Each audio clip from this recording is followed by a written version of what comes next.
Let's all roll for our hobby. Let's all roll for our hobby. Oh, let's all roll for our hobby to get ourselves a crit. Tipsy's drunk as shit.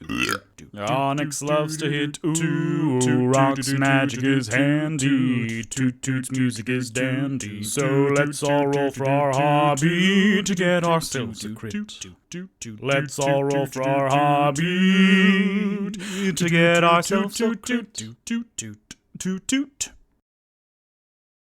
Come, friend, now lend me an ear for a tale of Victor the Weird. He went on an adventure with he, him, and himself, and also his mighty fine beard. Now gather round, I'll tell you about this mighty beast. He may look as human, as mere as you, friend, but soon your eyes will feast upon this marvelous creature with many body parts. His one shirt may fool you, but what if I told you his chest had 4 red hearts?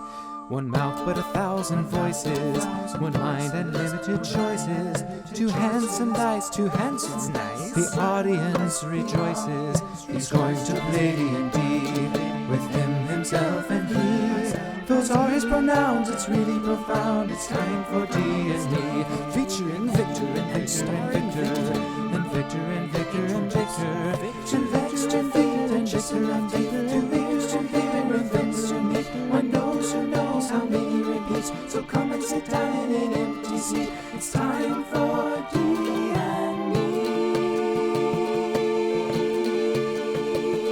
2 eyes, 4 cheeks, 2 souls on his feet, 2 hands for winning and foes to defeat, 1 tongue, 2 lips through which to speak, but just one but. Hello and welcome, everyone. I'm Victor Rivera, and this is D&Me, where I play with myself. I play D&D with myself, and welcome to episode 37 of D&Me. May the 4th be with you. So happy Star Wars Day. This is excellent. Okay, just a really quick note. Some construction was happening outside for the past 10 minutes, and it was making this awful noise. And then it literally stopped 6 seconds before we went live. So that's amazing. Thank you, Dice Gods.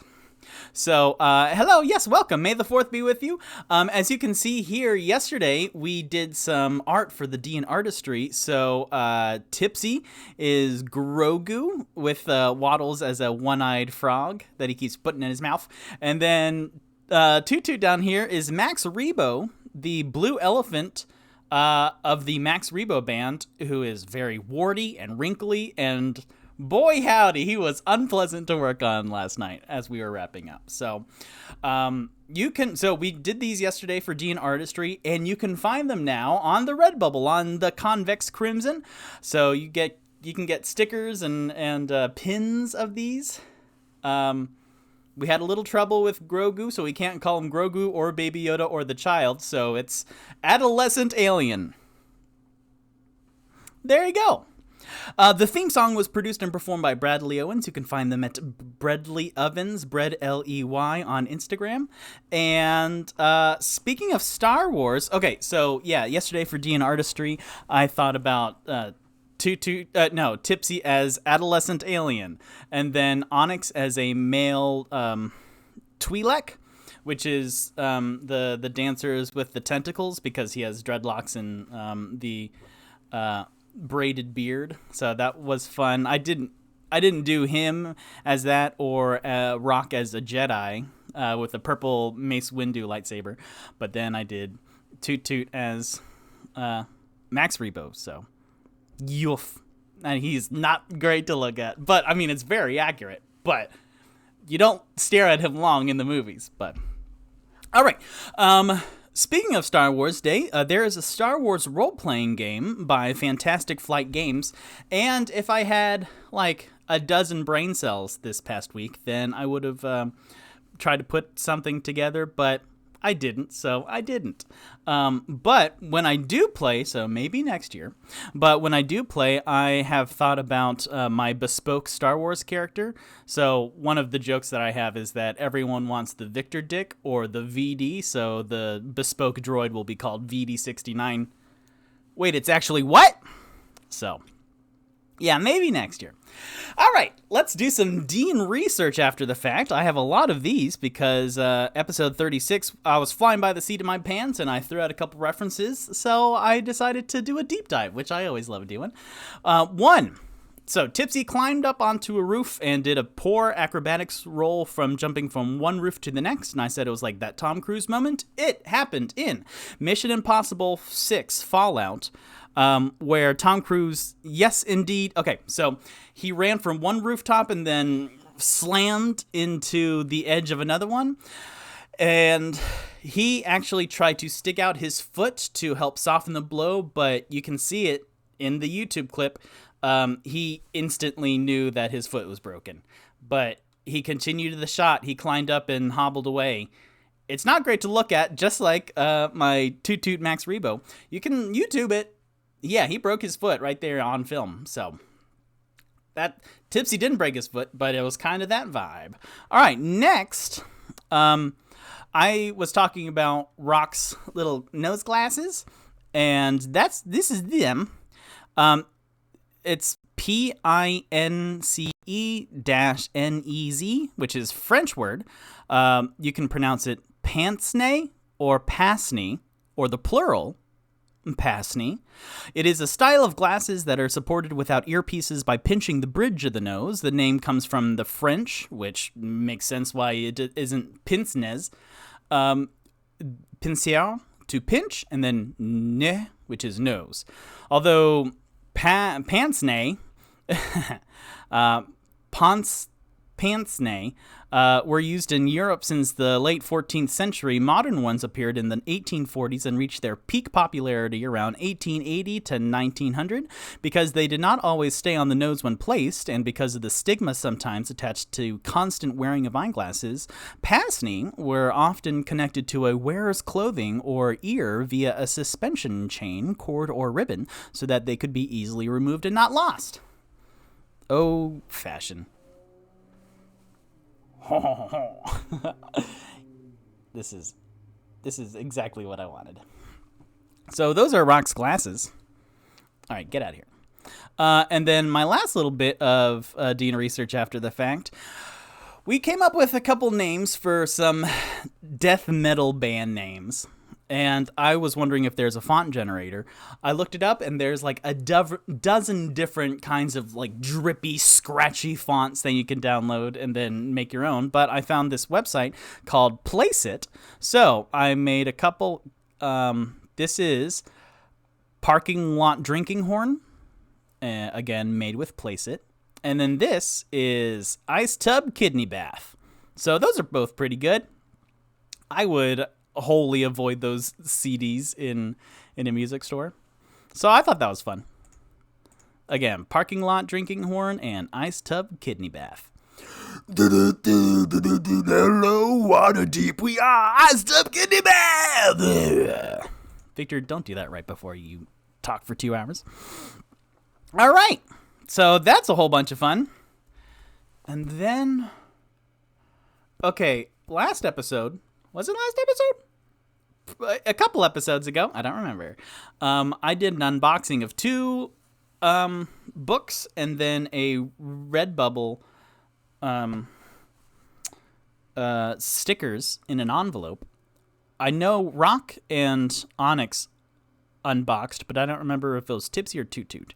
So I will roll off between my 2 Star Wars boys to see who opens this box. Unboxing from the Convex Crimson. I always get stuff because I love. So, evens is Tipsy, odds is Toot Toot. 1 even. Hello, it's me. Kaka.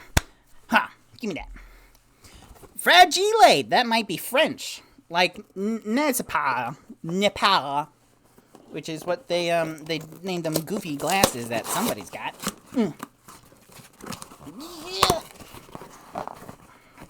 Must be French or something. Great. Lovely. Ooh. Hey-ya! Da da da da da da da da da da da. And da da da da da da da da da da. It's so good. Everybody. It's so good. Everybody look. It's so good. So, I need to wash this out. And put a lot of whiskey in it. No, Vic. No, Tipsy, no. But yes. I've wanted,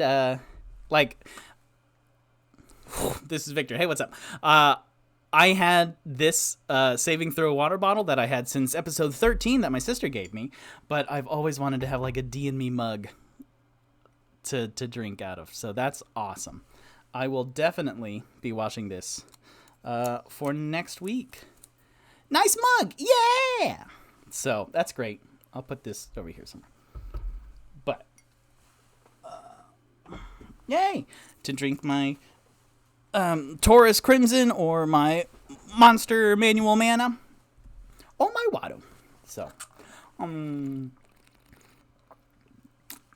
great, that's it. Let's hop into D&Recaps. So, D&Recap episode 36, The Restful Lily.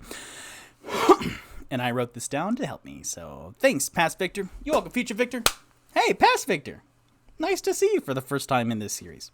Oh, no, before we give Past Victor accolades, I wore, let's see, actually. So, since it is Star Wars Day, 1, 2, 3. Okay. I have worn my black Rule the Galaxy Sith shirt from the new Star Wars trilogy 3 times in this whole D&Me experience. And every time I say I do not endorse the Sith. So I need a new like Star Wars shirt. But I have a great green R2-D2 design. However, it is green. So this is what it would have looked like if I was going to wear it today. Which is just silly. So, I didn't do that, and I decided to represent the light side. Light side of the Sith. So, there we go. Yes. Great. Excellent. Now, D&Recaps, episode 36, The Restful Lily. After retrieving Wishes the fairy dragon from the Seven Masks Theater, Victorious heads into the middle of the Sea Ward. Bop. They write a letter to Sir Constance on the paper bird and release it into the air. The message leads them on a chase. On a chase. A couple blocks northeastward to the Temple of Beauty, but...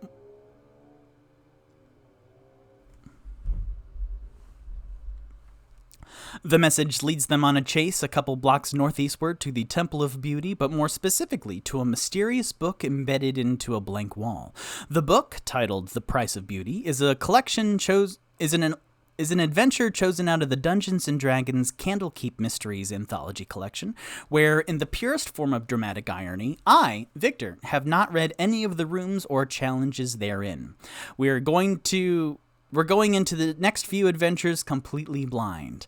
The book opens a magic portal leading the boys to a bathhouse called the Restful Lily. There, they have to be selective with their inventory as they change into bathrobes, and meet an unusual cast of characters, including Peggy, a rather large woman, who pushes Tipsy and Rock to the brink with physical challenges out in the garden. So, there we go.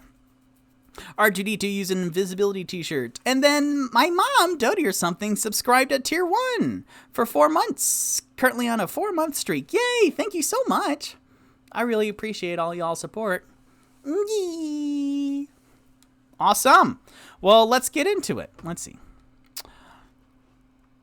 Bop. Okay, so... my boys are out in the... Boop. I made a thing, y'all. This is the Restful Lily with papyrus font and some lilies. I did this artwork for my dad's flower project. He had me art some flowers for postcards last year, and it was great. So that's a stargazer lily. But papyrus, and then a candle, and then the balancing rocks. You know, you've seen this place. So, yes. So my boys are out in the garden with Peggy, who is a very large woman, super muscular, red skin, copper hair, a red, like, furry mantle over a breastplate. And she pushed Tipsy and Rock, who are not the strongest out of Victorious, to do squats and a tug of war against an awakened tree. The thing about the squats, I remembered afterwards, is that my boys are in robes. So while they were doing squats, they might have had some dingly bits. But Peggy then would have just scoffed at whatever she saw. So there we go. Okay. Resuming, then Tipsy and Rock, who both like have flattened down on the ground with their robes tastefully covering everything. Whereas Onyx, 5 out of the 6, he successfully squatted 5 out of the 6 times. And then Tipsy and Rock are both exhausted, winded on the ground, and Tipsy goes, "Hey, Peggy, oh, God. Okay, you said you would give us a potion if we did all 3 of the things, and then, a small little gnome won the tug of war against a big old fucking tree, and then, yes, me and Rock lost the squats, but you said there was a 3rd thing, so how about double or nothing? I have a potion back in my foot locker, where if we lose, I have to give you that, and then if we win, whatever the 3rd thing is, then you will give us your potion thingy that you said you were going to give us." And then Peggy kind of squints very hard down at the forest gnome who's bargaining. "Yeah, you know what? That sounds pretty good. Get up." "Well, okay, just give me a second to..." "Get up." "Okay, good lords." And so then he gets up, and then Peggy straightens up to their full height. And again, Toot Toot always notices when someone is, like, cresting on 7 feet or taller. Tiffany, the Goliath fighter, though he's never seen her full height, says that she's 7'7". Toot Toot is 7'3". So let's roll to see how tall Peggy is, this giant oak tree herself. Let's see, what is a D12? That one. So let's see how many inches. 7 plus 4. No. Then as Peggy straightens all the way up, and you can hear like bones cracking and like the breastplate shift as Rock is getting up the ground, and then would he have his saddle? I mean, technically, I say everyone has their armor class still, even though Onyx was the only one that chose his bone armor still. So Rock then, I don't know if he does or does not have the saddle underneath. So we'll get there if he does a charisma throw, and then I'll argue one way or the other. But also he has Bardic Inspiration, and I made a post-it note on my sheets to remember. From Toot Toot, who sang Reading Rainbow. Thanks to Sarah's suggestion last episode, which was great. So as Rock is getting up, then he can see the the polished to like this gilded finish on Peggy's chest, and looking very powerful and very intimidating and demanding. And then he reflects on his poorly situated saddle. So he gets up, and then Peggy goes, "All right, you two. Last one is chain skipping. To complete this activity, a character must succeed on 3 DC 13 dexterity acrobatics checks." To which Tipsy goes, "Yeah, got it. Got it in the bag, baby." "I'm not done." "Oh my gosh, all right, keep going." "Representing their attempt to stay on their feet while they try to jump over a heavy metal chain being spun by me and the awakened tree. If a check fails, the character is knocked off balance, and the DC for the next check becomes 15. If a check fails by 5 or more, the character is also struck by the chain and takes some bludgeoning damage. Are you ready?" This doesn't sound good, but all right. Rock, are you okay? I still would rather really not do this, but... Okay. And so they both kind of sheepishly stand next to each other in the middle of this garden, and Toot Toot looks concernedly on, and then Onyx kind of forgot that Rock and Tipsy are there and is just staring at this giant woman. Onyx is very much Thorman Giantsbane right now from Game of Thrones, who's one of my favorite characters. So, yes. And then the rest of the non-specific guests kind of sigh in relief, and then get... Let's zoom in a little bit. Kind of like lean on the iron fence and up against the wall of the spa/bathhouse and like sigh and thankful that they don't have to be put through the ringer by Peggy. So, let's see. You? And then... let's do you. Ooh, okay. I thought it dropped on the ground. It did not. So, the rogue die will be Tipsy, and the druid Keyleth die will be Rock. So, what do I have to do? 3 dexterity acrobatics checks. So, Tipsy has... dexterity.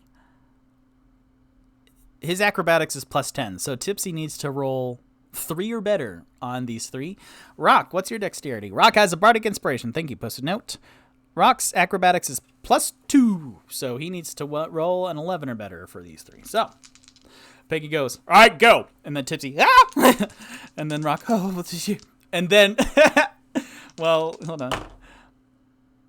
Okay. What was that? Oh, that was a 16. Okay.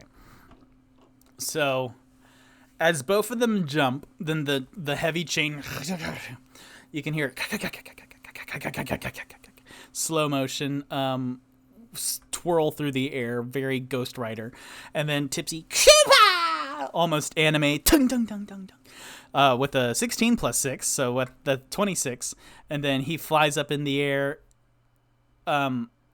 perfectly times the crest, and so he goes above it, and he perfectly makes the first one. But then Rock, who as he jumps, then he notices his robe lifts and then separates in the air, weightless, as he's coming back down to the ground, and very Marilyn Monroe over the open grate. And so then he reaches down to adjust himself and to be more proper, and then he gets tied up, like he falls too soon, and then he knocks over with a 6 plus a 2, so that's an 8. If a check fails if the check fails by 5 or more, so that's an 8, 15. Oh, that's perfectly 5 or more. The character is also struck by the chain and takes that much damage. Oh no! All right. Oh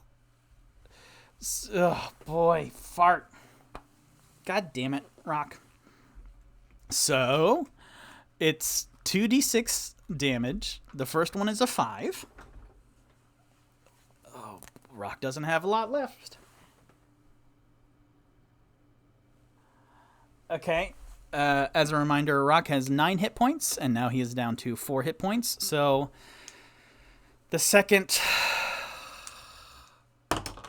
is a 4. Oh, no. Oh, golly. And so as he adjusts himself and falls back down, then the chain knocks his feet out from underneath him, and then he falls backwards again, and then you hear a sharp snap on the ground. That ambulance is coming for Rock.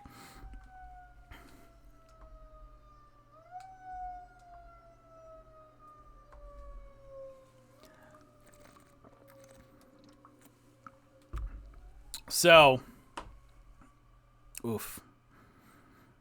Yeah. 2d6, and then he got a 9, which is Rock's health. So now he is down to 0 hit points. And the chain continues going. So Rock... Oh, Peggy.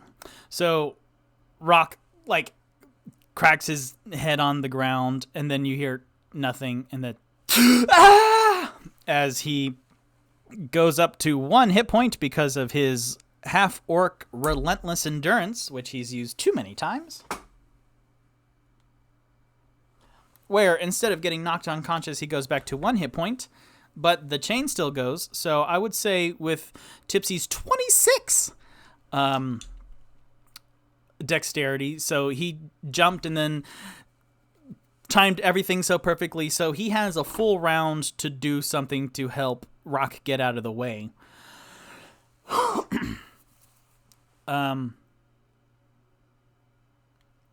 want to say that it's like strength to help push him out of the way. Yeah, I will give him 1 round to like push him. 1 Mississippi, 2 Mississippi, 3 Mississippi, 4 Mississippi, 5 Mississippi. That's a long time. That's a round. So I was wondering if like Onyx could rush in or Toot Toot to help drag Rock out. So, okay, again, a round is 6 seconds. So 1 Mississippi, 2 Mississippi, 3 Mississippi, 4 Mississippi, 5 Mississippi, 6. That's too long because I feel like when you're jump roping, then it's quicker than that. So I will give... Toot Toot might have to use his health potion, but Tipsy will have 1 action to shove Rock out of the way. Tipsy, this is athletics, which Tipsy only has a +1 on. An 11 plus 12. Honey, that's not going to be it. That's not a lot. Let's see. Okay, this is an important one, so I will use Bardic Inspiration. I will use Rock's Bardic Inspiration because he will also use acrobatics to try and athletics to try and crawl away. So that's a 17 plus 0, which is great. All right, a 17 and then a 12 average is 29 divided by 2, 15.5. Yeah, I'll say that's fine. So I will save this Bardic Inspiration now, actually, because that was a pretty dang good roll. So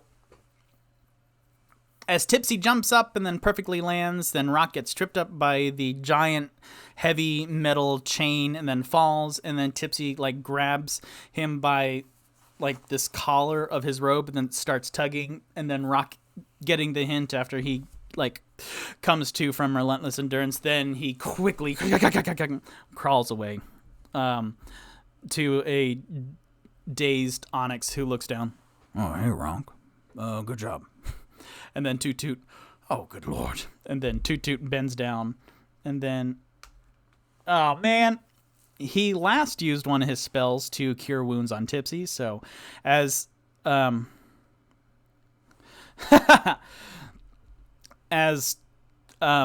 Rock crawls to Toot Toot's feet, then Toot Toot helps him up, and then casting Cure Wounds level 1 on Rock, then Toot Toot sings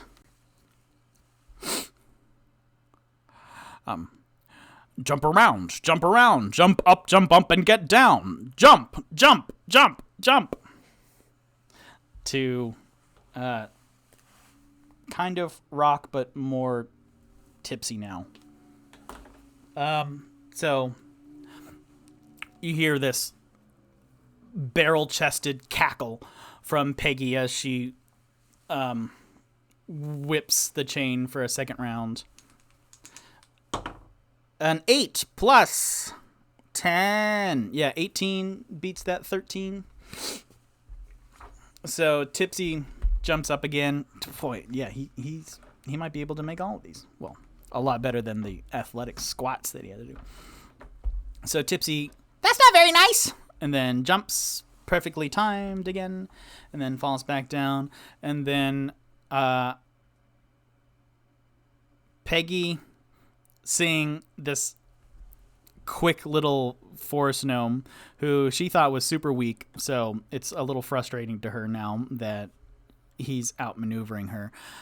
She will, for the third whip around, she would like do it super fast. So Tipsy now gets disadvantage for this third round.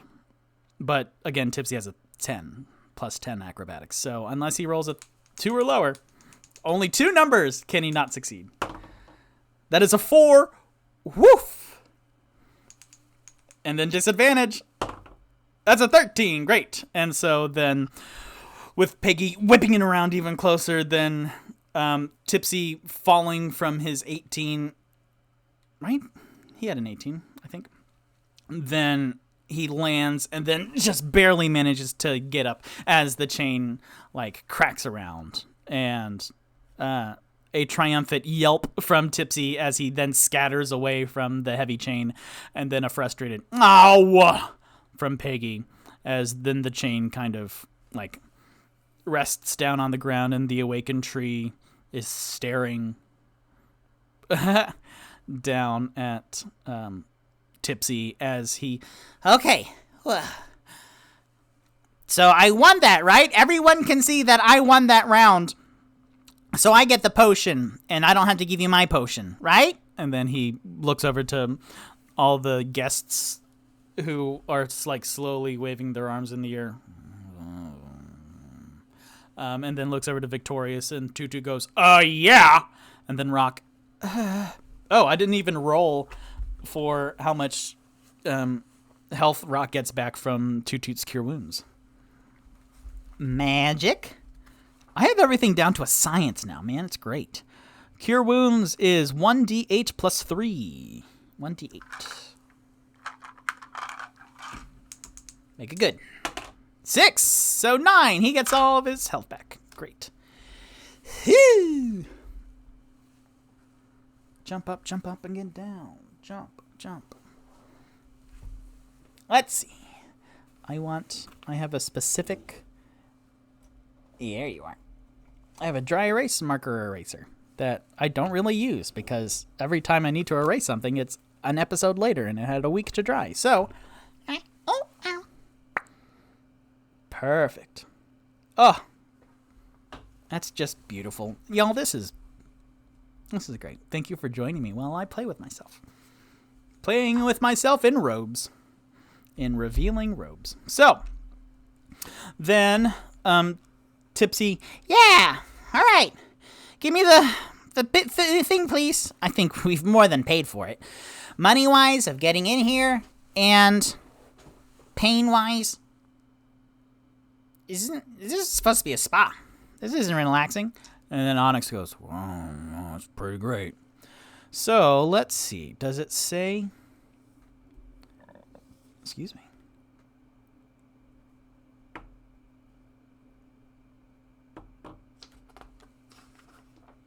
Oh, okay. It's on the next page. So, again, this is me using an adventure straight out of a book, so I haven't read those. This is Treasure. If a character completes all 3 workout activities, Peggy begrudgingly gives them a potion of giant strength hill as a reward.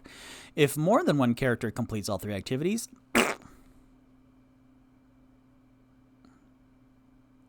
Yep. Nope. Onyx did the squats, but it was pretty much Rock and Tipsy. So, a potion of giant strength hill.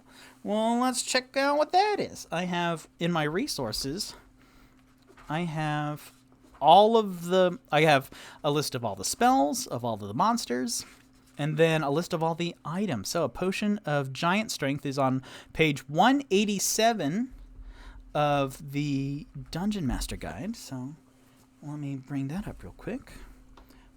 Potion.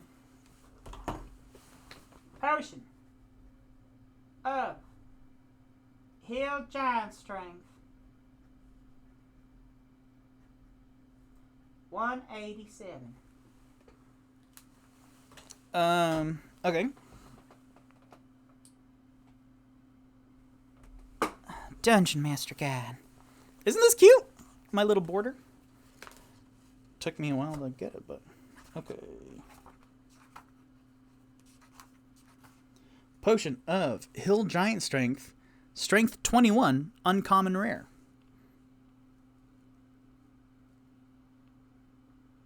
Cool. I'll read that later. I don't need to read it right now. So, then,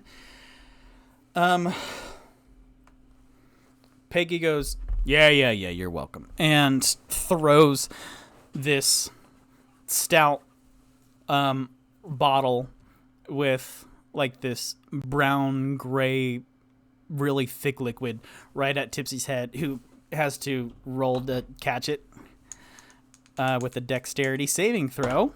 A 6 plus a 7. That is 13. Ha! Yeah, he barely catches it. He's barely making the last couple throws. Thanks. Yeah. All right. We're done here. Everyone, go back and enjoy your activities. And then she starts huffing and puffing her way back down. So, let's see. Do I have my little D&Me arrow? I sure do. So she like huff and puffs and then is making her way back down to the exit. And then she doesn't make eye contact with Tipsy or Rock. And as she passes Onyx, then Onyx kind of looks longingly up at her, but she doesn't even make eye contact. And then she slows down with Toot Toot and then does like the approval head jerk upwards. And then Toot Toot, why? I don't know, right? And so then she exits, and then the rest of the nondescript guests kind of and then just like kind of collapse down. And then Rock, who's still getting up and kind of brushing himself off, and his white fluffy robe has now like grass stains and dirt stains. He's Well, ooh, prestidigitation, and starts cleaning himself off as Onyx is staring off at the door. And then Tipsy holds up the bottle. Was this worth it? No. But is it in my milieu to drink? Yes. And then Toot Toot looks around to the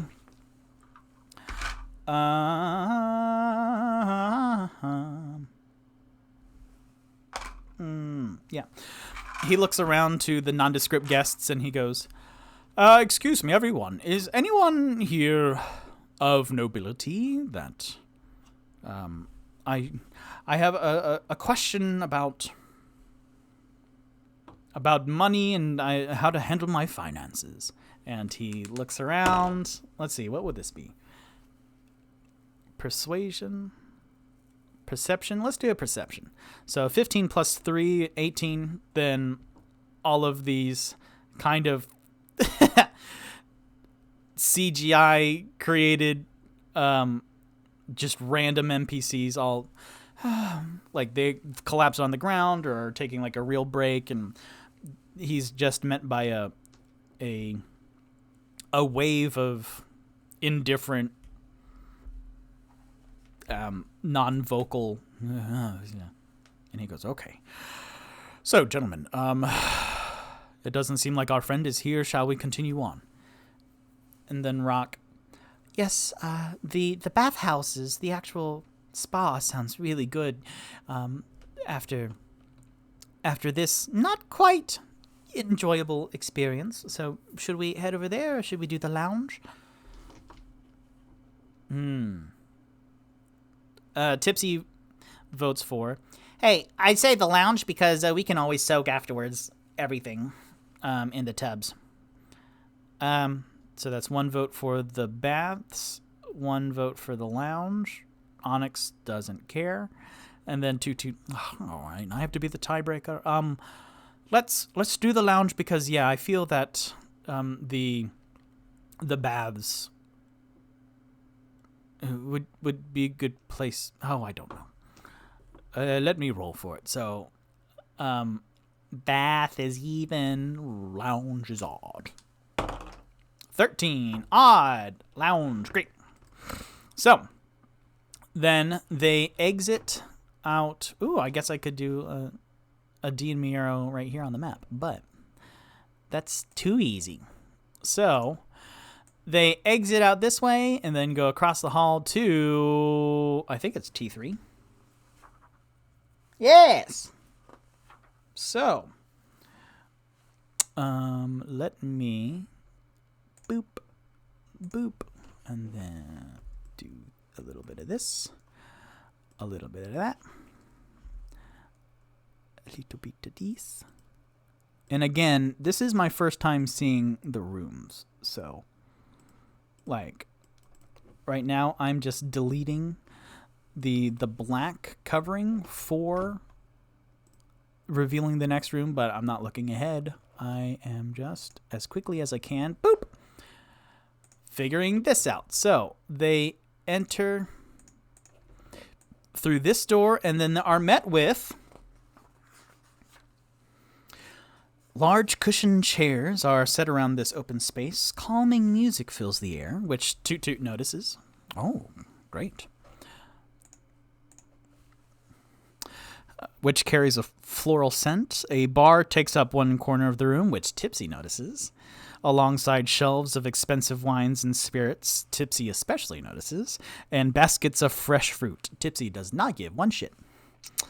2 tables stand along one wall, each set up as a manicure and pedicure station. That was super southern, huh? A manicure and pedicure station with nail files, clippers, and bottles of nail varnish. Okay, with nail files, clippers, and bottles of nail varnish. So now is my time to read the other 2 paragraphs.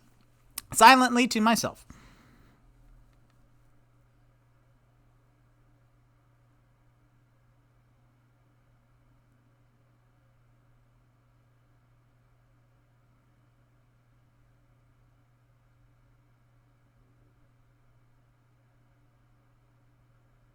Cool.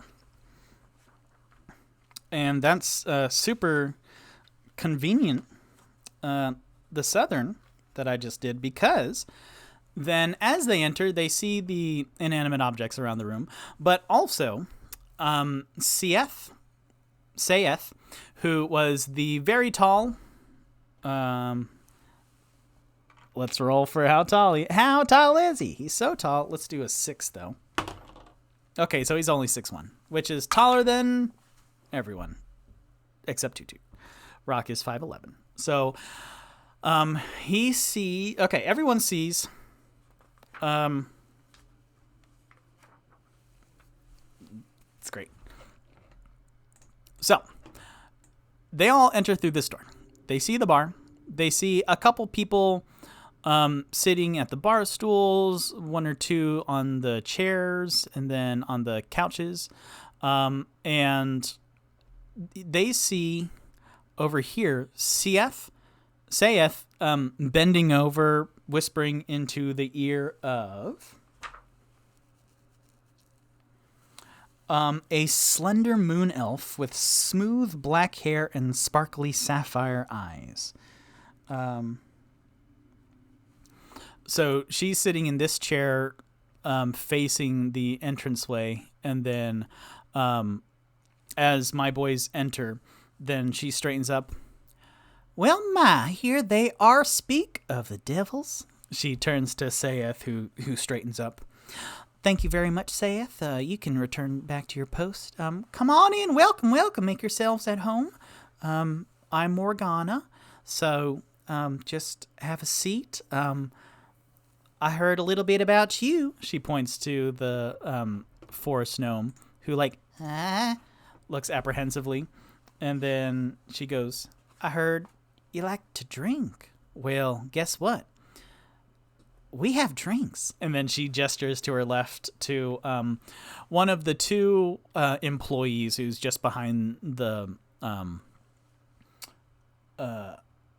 bar, and he's silently cleaning a glass with a dish towel, and then raises it up, and then gestures behind him to the wall of spirits and expensive wines, and then Tipsy, I'll just try a drink or 2. And then Tutu, oh, golly. Well, fine. Let's see.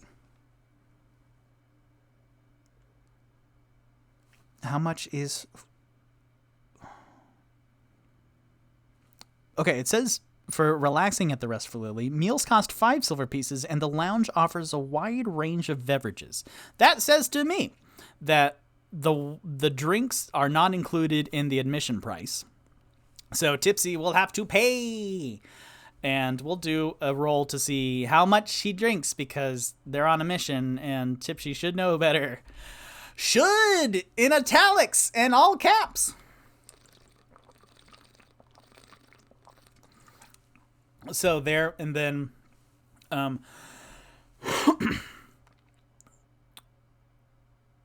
let's see. Then Rock is actually feeling sore already of the pummeling he just received in the garden. Then he looks over to I can type in how much I want it zoomed in. Oh, game changer, baby. So Rock looks longingly over to the manicure and pedicure stations because he's very soft hands. So he sighs that way. And then Onyx flumps into one of these seats over here. And trying to get a view out the door so that he can see if Peggy's coming back. So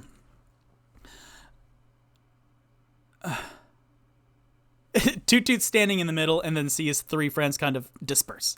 And Toot Toot, oh, all right. Hello, Morgana. I am Toot Toot the Loxodon Bard. Why, it's a pleasure to meet you. Would you care to have a seat here with me? Well, I try not to refuse an invitation from a lady, so yes, if you'll excuse me.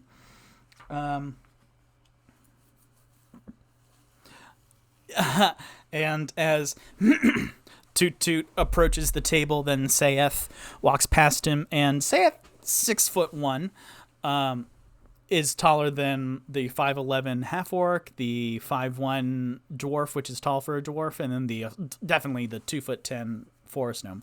So as he passes by with a smile and a nod, then Saeth exits out the door, and the considerable 1.2 inches difference between Toot Toot and Saeth is striking to Morgana, who goes, My, you pose a intimidating figure. Then please have a seat. Oh, well, thank you very much. Peggy, actually, Toot Toot hooks a thumb over his shoulder. She thought I was strong and muscular as well, so that's funny that it's very kind that 2 of the ladies here think so. And then Morgana, Toot Toot. Toot Toot with the 2 does not notice this thought in my head. So Morgana, oh my gosh, yes. So please sit your strong build here at my table. So, what brings you 4 to the Restful Lily? And then, well, I should say something else instead of y'all don't get to. So with a 2, Toot Toot notices that Morgana just keeps her smile and gestures towards one of the chairs in front of her as, let's see. Manicure and pedicure cost 2 silver pieces. So yes, Rock, who's very frugal because he does not have a lot of money. He's saving most of his money for spells. He will get a manicure. That will start. Onyx will saddle up to the bar also to get a drink. Okay.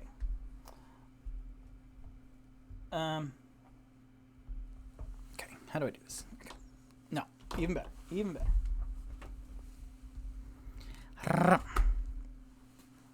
So, Rock will spend 2 silver for a manicure.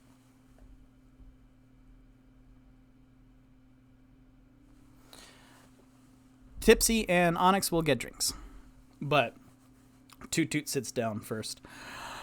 Well, we actually, honestly, we don't know how we came here. We travel through magical means, it seems. And Morgana goes, yeah, that's one of the only ways to get here is we are a travel destination. So did you come through the book? And then Toot Toot says, oh, yes, we did. Which was a lovely book, but we are trying to find one of our friends. It is a bit of an urgent matter. So, but I don't. He will look around the room now. With a natural 1, he's more distracted at Rock getting a manicure, and you can see his shoulders lower like 7 inches as one of the employees is, with a nice smile, is starting on Rock's nails. And Rock is, I like how effeminate Rock is turning out to be. He's very swishy. He sits daintily sometimes, and that's a really cool detail in my head. So he's enjoying the cleanliness, taking care of his hands, which are his weapons of like magic and stuff. Then Toot Toot looks over to the bar and notices Tipsy. All right, Tipsy and Onyx rolling to see how much they drink. Oh, please don't be either high or low, I guess. Well, shit. God damn it, Tipsy. Tipsy rolled a natural 1. So, he's going to get pretty schwasty-faced right now. Which was kind of me this Saturday at the Ren Fair. Spaghettios. And then 9, Onyx. It doesn't get as trashed as Tipsy, but Onyx drinks more than they should on a mission. So Toot Toot rolling a natural 1 on his perception. He looks around to see that all of his teammates are getting heavily distracted and drunk. So Toot Toot, well, we're trying to look for a friend to give them a message. Well, who's your friend? Maybe I can help. Oh, well, I appreciate that, but it's I do not mean to be rude, but it is a rather personal ordeal. Well, I can understand that. So, Toot Toot the Lockston Bard, I am Morgana, so tell me more about your group. Who are... So, that's Tipsy, obviously. You're obviously! Future Victor, write down how much Tipsy and Onyx spend on drinks, because with the natural 1, Tipsy, you can just hear, yeah, obviously, another one. Yeah. Another one. And then the employee behind the bar silently, like his eyes are kind of wide as like he's just pouring shots for Tipsy. But Tipsy keeps paying, and so he'll keep pouring. And then Onyx is taking a shot for every 2 that Tipsy's taking. So, yes, that is Tipsy the Forest Gnome Rogue, and then next to him is Onyx the Dwarf Barbarian, and that is Rock the Purple, the Half-Orc Wizard. So, yes, we are. And then Toot Toot straightens up and shows his might. Victorious. And then Morgana, like, has in front of her a lot of paperwork, so she takes her, like, 3 or 4 pages and then, like, fans herself. My, Mr. Toot Toot, that is quite an adventure and an introduction. Well, I'm Morgana. Pleased to meet you. But mostly, for here at the Restful Lily, I am in charge of the business side. It's not as exciting as being an adventuring party with lots of magics and, libations and enjoying yourself. But, there's adventure in accounting. So I'm here taking care of that. Peggy, you've met before. She is, like our fitness instructor.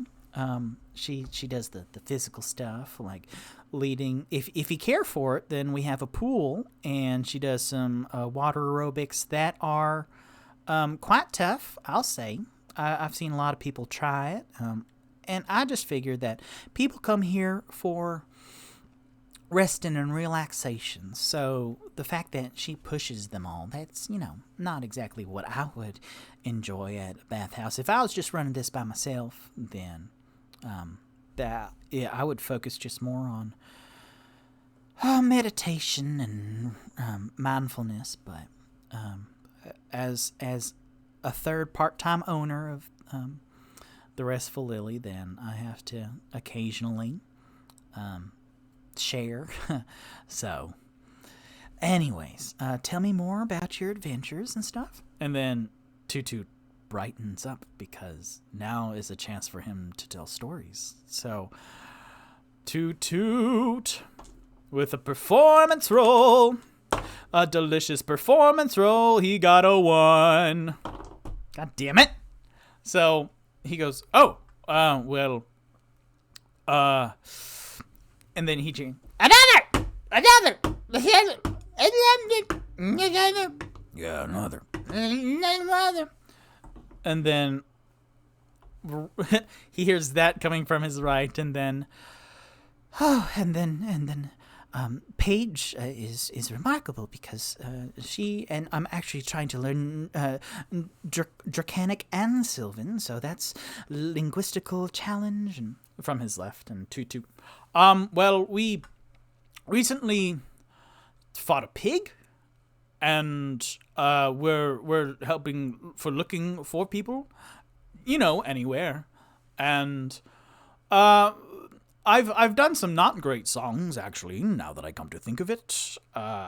Sometimes when I'm just put on the spot, even though I'm a bard, so you think I would be better at this. Actually, do I have any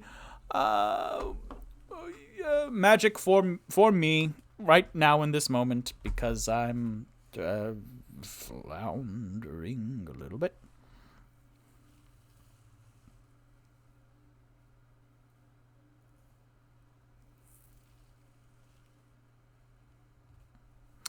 Not really. So I no. And then Morgana, you can see her face fall a little bit. Oh, well, that's all right.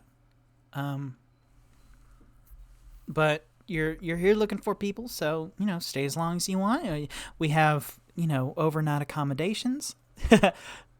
Dodie in the chat says, Toot Toot is having a hard day. Yep. Yeah, he sure is. So, yeah.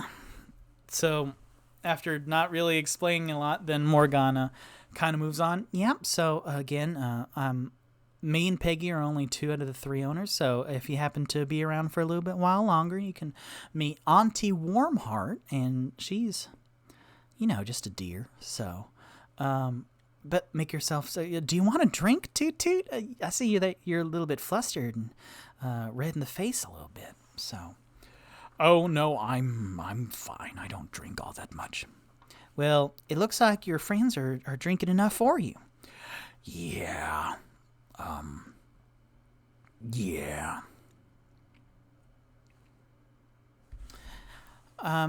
Well, actually, if you excuse me, I do have some other business, so if you excuse me, then she stands up, and then Toot Toot, oh, yes, of course. Then he stands up as well, because according to manners and etiquette, you should stand up whenever someone stands up to leave a table, and then whenever someone approaches you at a table to shake your hand, then you have to stand up to shake their hand, which I believe is right, but... So she stands up and she gathers her papers and a couple, like maybe a coin pouch or 2, and then she heads out one of the doors. And she says, "Well, I hope y'all stay a long time. We have a lot to offer here." And so then she heads out, and Toot Toot sits back down on the table, and then oh golly. And then he looks to his right. "You two, get over here." To Tipsy and Onyx, who he kind of picks up by the scruff of the neck and then throws at the 2 chairs left at this table. And then let's roll on the Tipsy Drunk table, because They drank a lot. So let me snap back over here to see my table. Drunk. Table. Well, shit. Table. Do I not have the drunk tipsy table on this one? Junk. Nope. All right. I will come over here. Drunk! Tipsy drunk table. I should actually copy this into my current notes. Bop.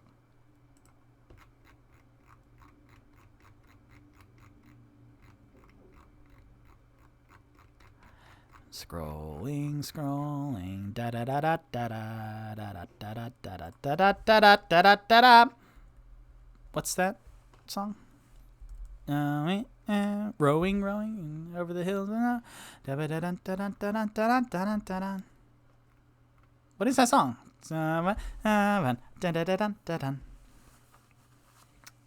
Mommy chat, help me. All right, so Tipsy, we'll roll on Tipsy Drunk Table. 14. Oh, shit. Okay. So then... Oh, bollocks. So then...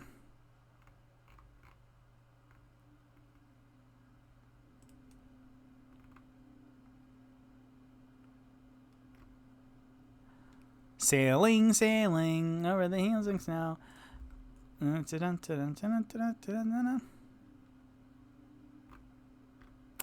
Cool. So, as Tipsy gets shoved into one of the cedars with Onyx, then Tipsy... Let me get another bookmark. Okay. I have a lot of stuff going on right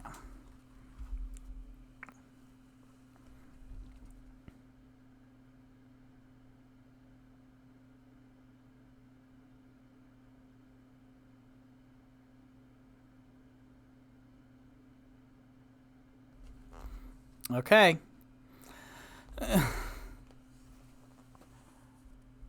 So, over the bounty main. Okay, great. I'll look that up on Spotify tomorrow. Over the bounty main.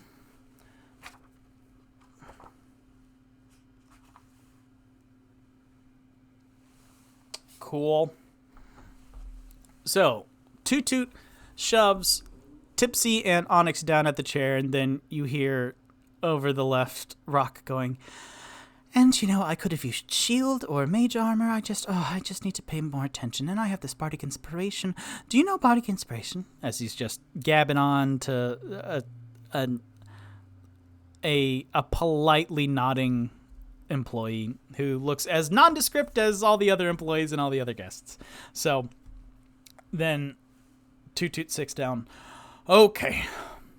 Bounding main. For many a stormy wind will blow, ere Jack come home again. Wow. That was as good as Toot Toot's one for performance. So, let me try that again. Bounding main, for many a storm wind will blow, ere Jack come home again. That's a lot better. So, Toot Toot sits down and goes, okay, so, kind of looking over his shoulder, and then the other people like in these comfy chairs down here, and some people by the bar are just tending to themselves or drinking quietly or like enjoying sitting down. Some people down here are like smoking cigars.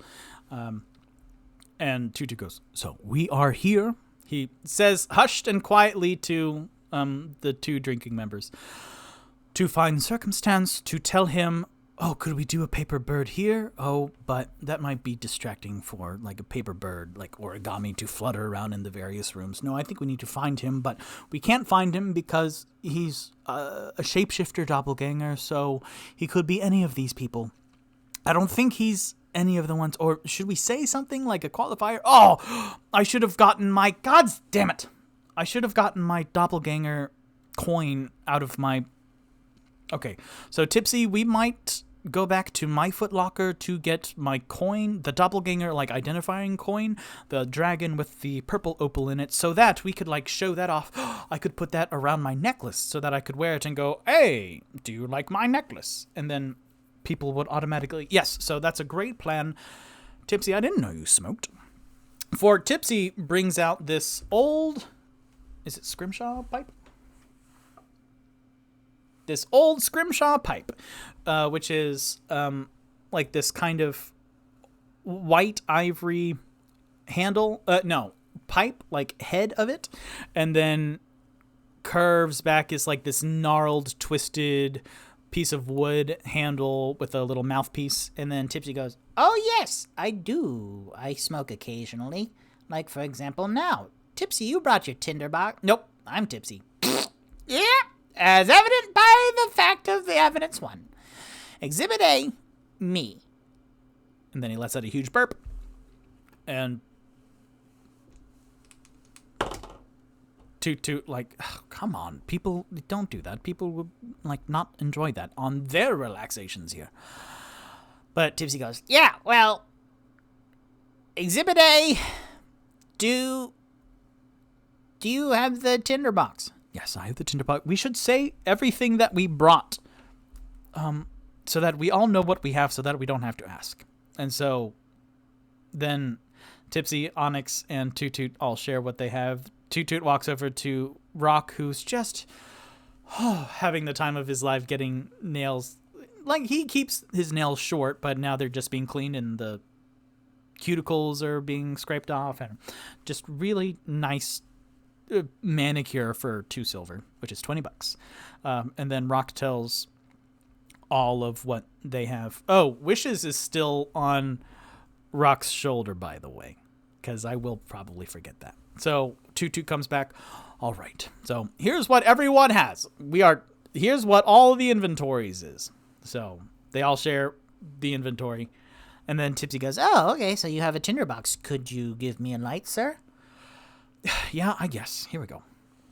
And so then Toot takes his tinderbox and then strikes it over the old scrimshaw pipe. And then Tipsy goes, Thank you.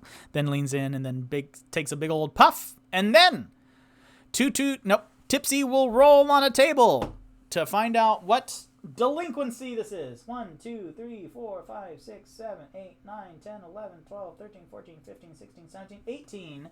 18. That is a 12 and a 6, or just a big old natural 20. Or yeah, let's do 20, and then 1 through 18 are actual spells according to this thing I have right here. And then if we hit a 19 or a 20, then something else is going to happen. So let me check that number again real quick. 1, 2, 3, 4, 5, 6, 7, 8, 9, 10, 11, 12, 13, 14, 15, 16, 17, 18. Great. So Tipsy will light it. And then a 6.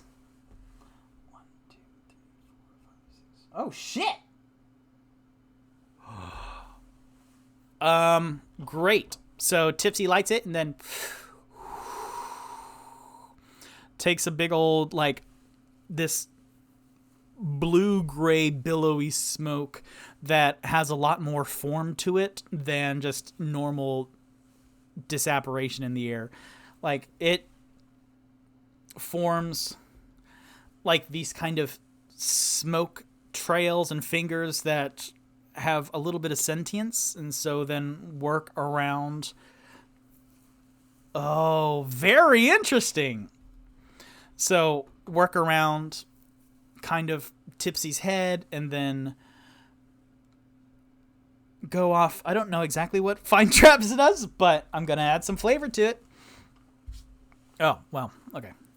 But a couple fingers, like, sprout off into this room, and, like, fingers of smoke point to the bartender, then point to the manicurist, then, like, Tipsy is sitting in Morgana's seat, but one of the fingers is, like, swirling around Tipsy, creating this female form.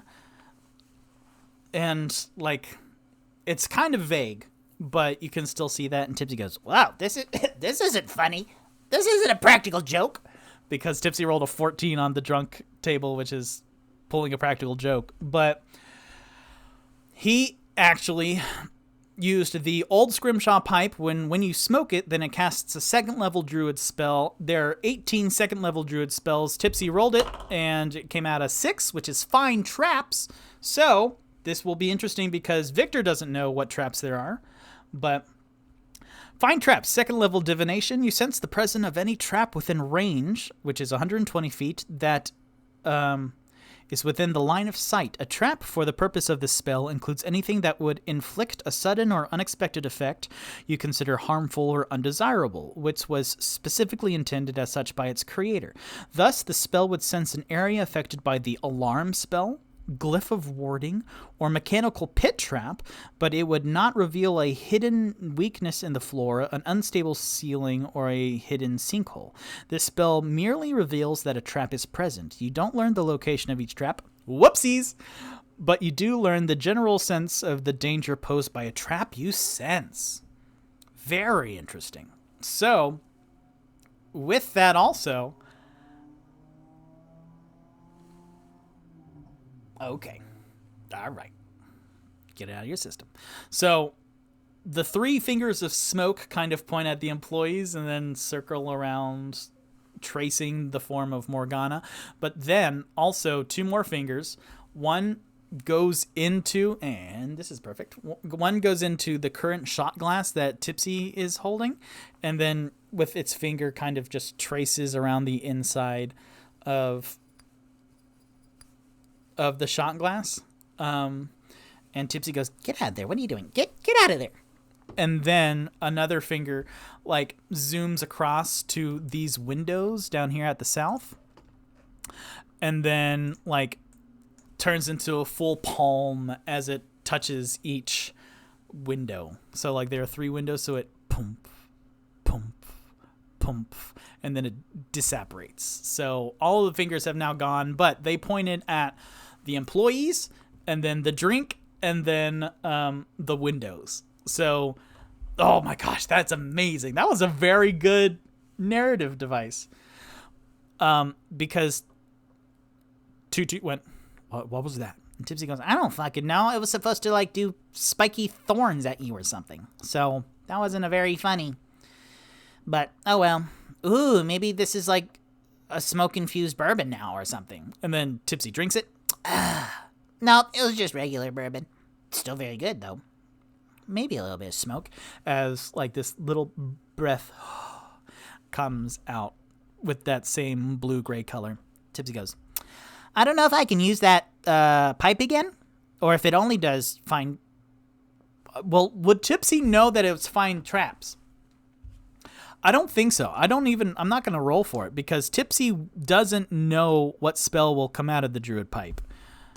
Because Victor didn't know, and Victor had to roll for it. So I will say that Tipsy doesn't know what the fingers were pointing at or anything. Yep, that's some good bourbon. Very interesting. Find traps. I love it. So, a question for future Victor to write down in your notes. Will using that old Scrimshaw pipe again, because all I have in my note is when smoked, cast second level druid spell. Will it be find traps again? Could I use it again? Will it roll just another 118? I don't know. It's very interesting. Maybe it's only once a day. That's probably a pretty good qualifier. Or once a long rest or something. I don't know. So then Toot goes, okay, so are we agreed that after this... I will. You two are so unreliable. Rock. Yes. Just a euphoric yes comes over his shoulder. Well, that didn't sound right. Voices over Toot's left shoulder. Rock, could you keep an eye on Tweedledee and Tweedledum over here? Because I'm going to go back to grab something from my footlocker. And then, I want you to be safe. I want them to be safe. Could you please do that? I know you're enjoying your manicure, but keep an ear out, I guess. And then Rock, of course, as he says, drifting back lazily to his manicure. My cheeks are so red, y'all. It's so hot in here. I usually have a fan pointed at my face, but I'm going to call an intermission because I drank a whole Taurus Crimson and all that water. So I'm going to look at Rock's magic spell list while I use the restroom. So here we go. Intermission. Hey everybody, I'm Tipsy the Forest Gnome Rogue, and I'm in charge of intermission while Victor's taking just the biggest poop. Tipsy, cut it out! So, watch me as I do some really quick dexterity karate chops. Ready? I'm gonna do 100 right now. 100! And then, now I'm gonna run from this side of the room, that side of the room, and back really quick. You wanna see me do it again? Excellent. Well, these are really funny jokes, folks. So I just want to say thank you so much for watching D&Me. I'm obviously the best part. I'm pretty much the star of the show, and then the supporting cast of Grumpy and Smarty, and then Tootie. Yeah. Oh my gosh. How did Victor go 37 episodes and have a character named Toot Toot? I mean, that's begging for fart jokes all of the time. Tipsy, come on, man! So, hey, I'm done. Okay, thank you, bye! Hi, I'm Victor Rivera. This is D&Me, where I play with myself. I play D&D with myself. This is an actual play show 5th edition where I DM and play 4 characters of campaigns past. Hi, I'm Tipsy the Forest Gnome Rogue. We stream Wednesday nights on Twitch, 7 p.m. Eastern Standard Time, and we throw the video up on YouTube Thursday mornings. And I have a rat named Waddles. He's cute. I'm Onyx the Dwarf Barbarian. We do other stuff. I'm Rock the Half-Orc Wizard. We do D& Artistry and Art Stream on Tuesday nights, and D&Me'd Like to Drink one Monday a month, where we grab a glass of something good and chat about how D&Me's going, answering audience questions, but mostly going on tipsy tangents. That's me! And I am Toot Toot the Loxodon Bard. If you want to catch up with the current campaign, listen to the first episodes in their edited podcast form, which you can find on Apple Podcasts, Spotify, Anchor.fm, and others. And if you want to catch up even quicker, watch D&Recaps, where we summarize 5 episodes of D&Me at a time. And we also have D&Me Extras, which are fun little behind-the-scene videos. You can find us on Facebook, Instagram, Twitter, and a bunch of other places where? On our link tree, that's linktr.ee/DNMeAdventures and like gnome. Thanks! Pfft, we're so professional.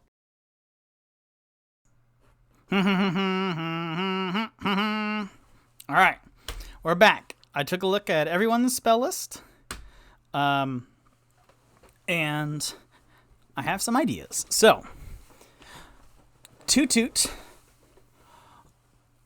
will walk back to Toot Toot. Toot Toot will walk back to T2.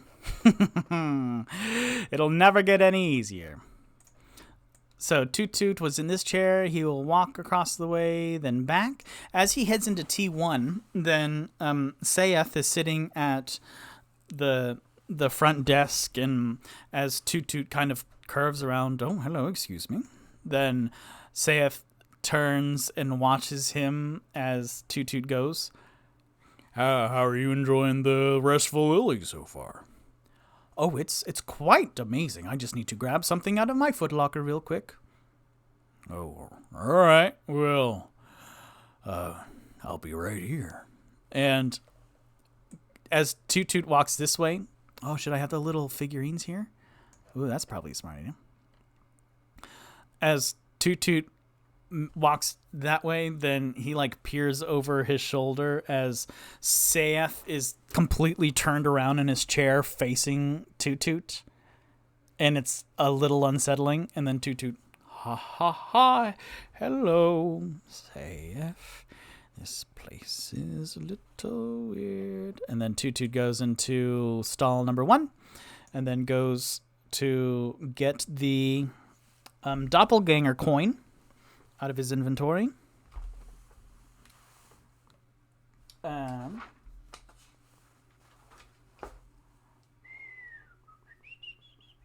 The Bonnie Doppelganger coin, which is a gold dragon, which is an hourglass-shaped coin. A dragon is what Waterdeep calls their gold pieces, with a purple opal inside.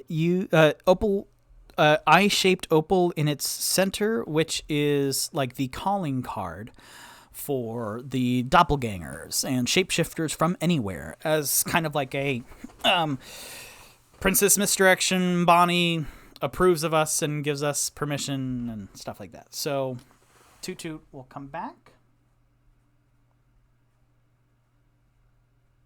which technically everyone has their gold on them in order to buy drinks and stuff and get services, but just to make things a little easiest on me,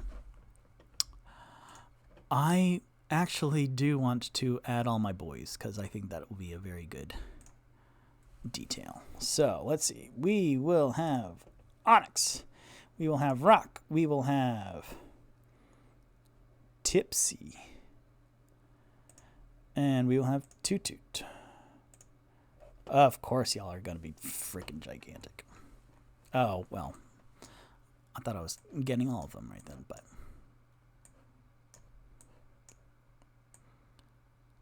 So, Toot Toot Pop. Instead of the D&Me. So, Toot Toot goes into essentially the cubicle number 1 and then comes out and then saith, I should have a token for saith! But saith... As Toot Toot emerges from the cubicle, then Saith is right there, standing halfway down this runner carpet in T2. Are you enjoying your stay here? Oh, wow. Again, yes, I am. Thank you very much for asking. I'm just going to return to the lounge. Toot Toot says, stepping around Saith, who is watching and, like, turning his torso to keep level with Toot Toot. Yes, excellent service here. Thank you. And then Toot Toot walks pretty quickly back to the lounge and sits back down. And after all that time, then Rock, after getting his manicure, floats essentially over to the table and joins them.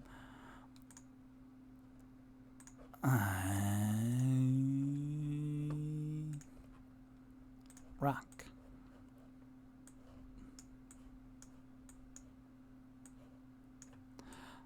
Floats over from one of these to join him, to join Toot Toot and Tipsy.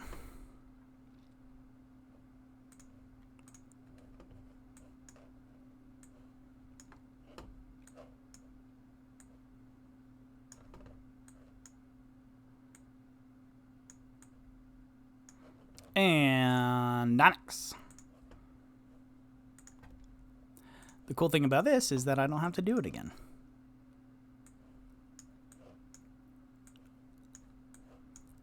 Oh, this is so good. Great. And Onyx.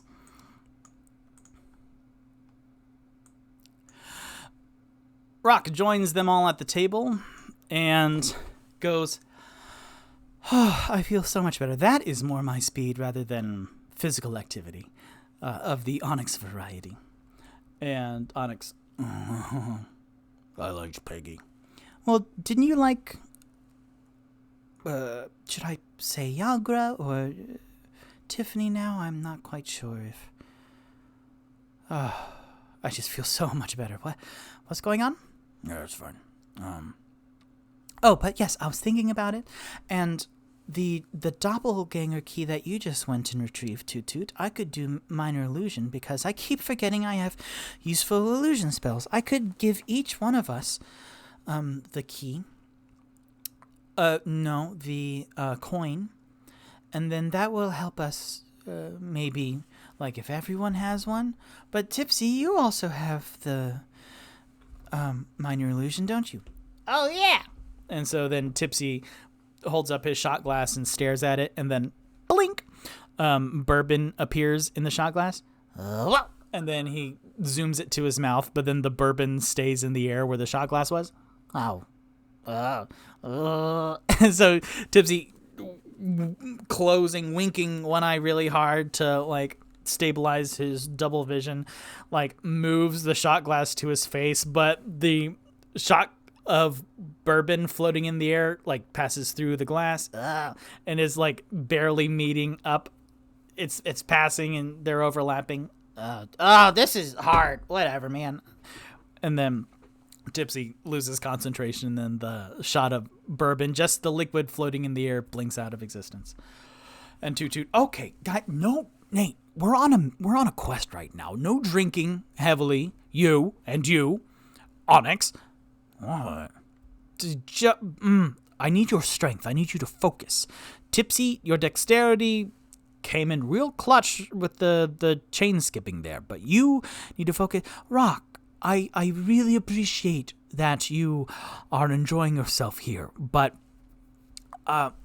like you seem very relaxed, but we have explored a little bit of this establishment and we don't really know anything, so please, I'm asking you, we need to finish this.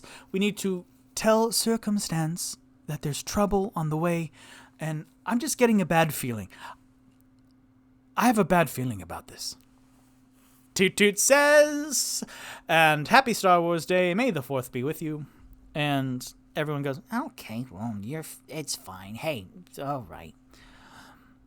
all right, so then after this, like, when we tell Circumstance, then that he's the last doppelganger, and then we will find out if the Mahouts are getting close, or if they're in trouble, or if they leave Waterdeep and they'll be safe. But either way, we will finish that quest, and then we're so close, everybody. And then Toot Toot pulls up the start menu and looks at the ongoing missions and sees, look, see? And then he points up to doppelgangers and shapeshifters from anywhere found. 3 out of 4. We just need to find one more, all right? Just one more. So, just please.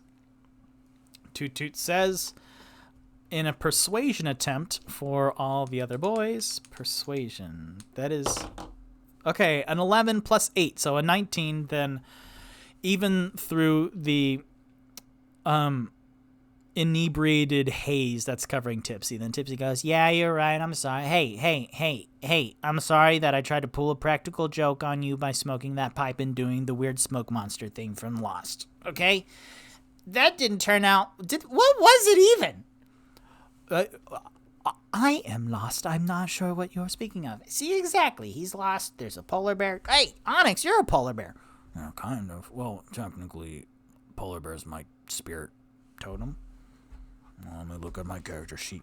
We don't have time to look at your character sheet. No, of course we do. Yeah, my totem spirit, yeah, it's a bear, so. In rage, I have resistance to all damage except psychic damage, so that's pretty neat. Okay, so, Rock, speaking of magic, were you paying attention when the smoke fingers happened? Smoke fingers? Ah, blast. All right. So, since you two are drunk, and Rock, you are just very relaxed right now, I will choose the next door, all right? So, it looks like a door leading behind the bar, a door over here in this corner, a door up there, and 2 double doors to the north. Tipsy, may I please ask you to either you use your stealth and then sneak into this door up here. Nope. Up here. And see, because it's kind of tucked away. So all we need to do is distract the gentleman right here who was giving Rock the manicure, or seeing if we can even go in that door, because it seems like we pretty much have access to a lot of things. But can you sneak in there, or can Waddles sneak in there, just to let us know? Because I feel like something big might happen in the bathhouse, like in the actual spas and pools. So I want to look around a little bit first, just to get a sense of the place. Or, Toot Toot says, leaning over to Rock, or may we use your illusion stuff, or wishes? Then Toot Toot makes eye contact with the fairy dragon, who Rock got a nice little, like, sparkly blue purple that like fingernail polish that matches Wishes, and Wishes is kind of primmed up like a proud little peacock and shaking his butterfly wings.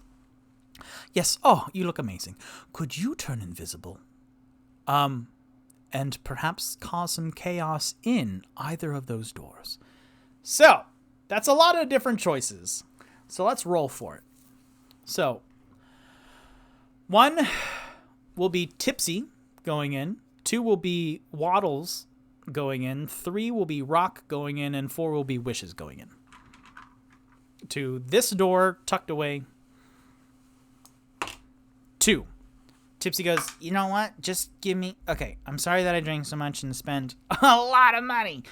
But give me just a couple minutes to cool down. Meanwhile, Waddles. And then he says, pulling out his pet rat, Waddles. Hey, what's up? Oh, man, that pocket in your robe is so comfy. Can we steal this robe? I'm totally thinking about it. Yes, sir. So if you can go into this door, Tipsy says, gesturing towards the door. If you can like sneak underneath the slab, the door thing, if you can tell us what's in the room, that'd be real cool. You got it, my dude. Okay, here we go. Waddles adventure. So then Waddles. Ooh, I have a character sheet for Waddles. So Waddles, who again, his hit points as a level 4 rat is 12, which is 3 more than my half-orc wizard. 3 more than my 5'11" tall half-orc wizard.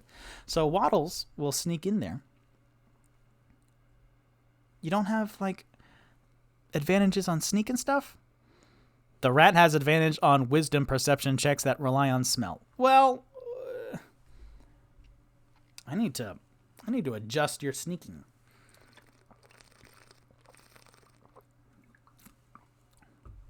So, Waddles it is. Toot Toot says, kind of leaning back away from the table a little bit. Great. Rock, can you go over there? I saw that you were chatting up the manicurist. Could you like distract him by talking about how great of a job he did? And then Rock kind of floats up and goes, well, he wasn't talking a whole lot. As a matter of fact, I don't remember him saying a word, so I just mostly talked. Apparently, I had a lot to talk about. I needed to vent because the past couple days with you all has been a lot, and I've certainly grown and evolved as a character. And then Tutu kind of, yes, thank you. Please tell that employee. Oh, yes, I will. And then Rock makes his way over there as Toot Toot is sitting and watching very Danny Ocean. Okay, and hold. And then Rock is standing over the employee going, look, it does match Wishes, the violet fairy dragon. You were right. That was a good choice. And then Toot Toot goes, and cue the rat. And then the sneaky music starts playing because Tipsy lowers Waddles onto the ground, and then with this distraction, Waddles will roll advantage on him sneaking into that doorway. Which, that was a lot of work to get into a door, huh? This is what D&D is when played completely new to everything. So a 12, that's pretty good. And then a 10. What's a 12 plus he doesn't have any sneak modifiers? That needs to change. But he does have a +1 dexterity modifier. So at least a 13. Then Waddles will deep cut on the sneaky music. Yep, I love that. That is one of the D&Me specials. So Waddles will go into this next little building, this next little room, and let's see what it is. Victor will see what it is. You all can't see what it is yet. Okay. And again, I'm not looking at any other parts in the map. Waddles will see that it is the day before. Streaming starting soon. Silence. Organizing stuff here for a second. Linktree. There we go. That's all together. So, bap, bap, bap, bap, bap. Nope. This one, bap, I will have. So, in here, T8.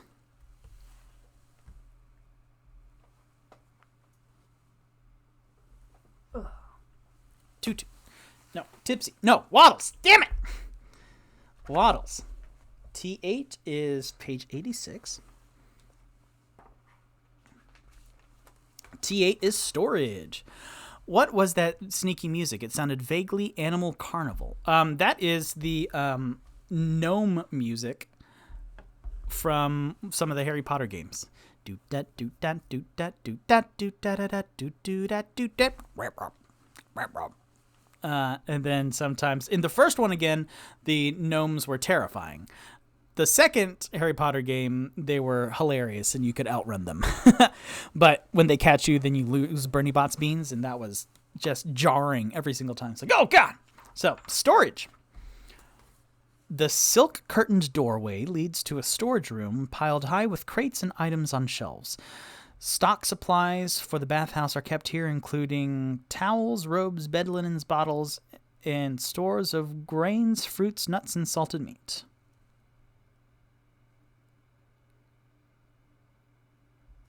Ooh. Okay.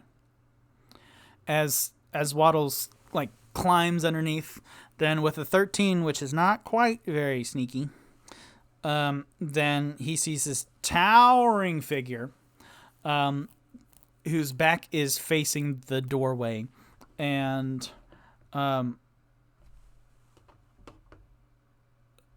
you can see this character rummaging through some boxes, and then Waddles squeaks a little bit, and then the character stops rummaging and starts to turn around, but Waddles will roll a 2. No. Okay. And also, I was thinking just then when I rolled very badly that Waddles is a living creature. So he's not like a wizard familiar where if he perhaps gets stepped upon, then he just poofs out of existence and then appears a day later. No, this is a real-life pet. So, with the Waddles surprise squeak, then the figure turns around and it's one of the other nondescript employees here and looks down and then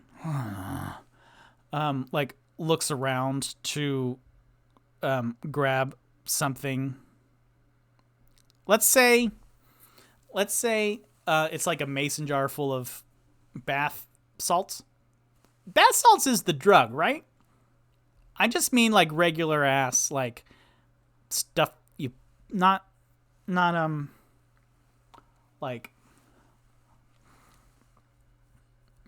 bubble bath, but stuff to make baths silky and smooth and stuff.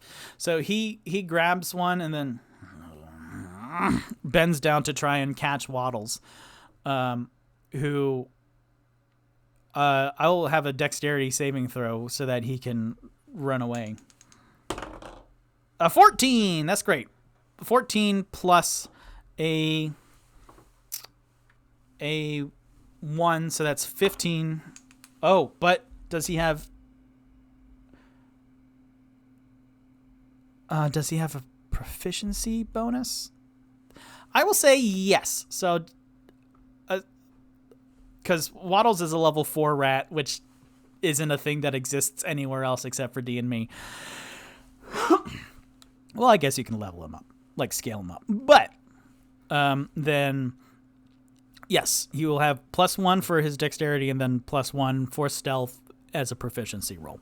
So let's roll against the employee with a 9. So you hear from inside the storage room just this kind of clatter and commotion and a little bit of chaos as Waddles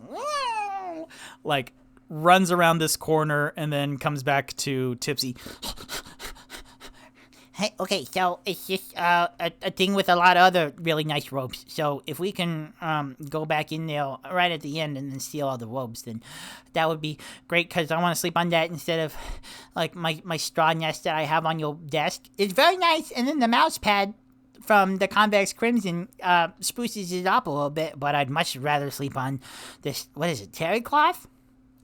How do you know what terry cloth is? I don't know, I'm just guessing. Put me in your pocket, goddammit! So then Tipsy puts Waddles in his pocket as coming around the corner is like a lumbering employee going, and like looking around at the ground and then looking up at the manicure employee. And then the manicure employee stops listening to Rock going, "Now, when you do this, see if I cast minor illusion on my nails also. Then they can be any color I want." Oh. And then the employee, the manicure employee, stops listening to Rock for a second and looks over at the storage employee. And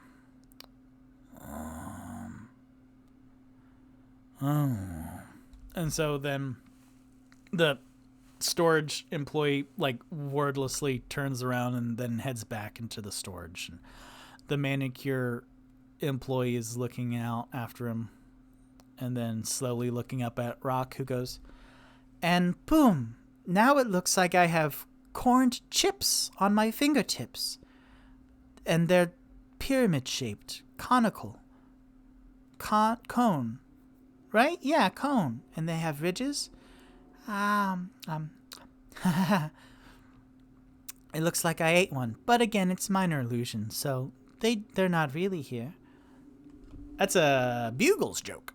So then Tutu goes, "All right, Tipsy, could you ask Waddles what he found?" He found terry cloth. What? Like a whole bunch of robes and supplies and stuff. It's just a closet.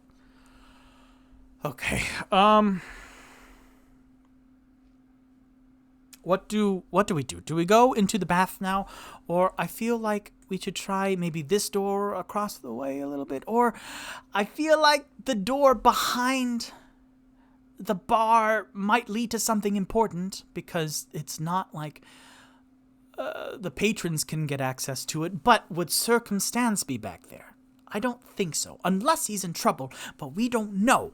So I say... Okay, I have an idea. Okay.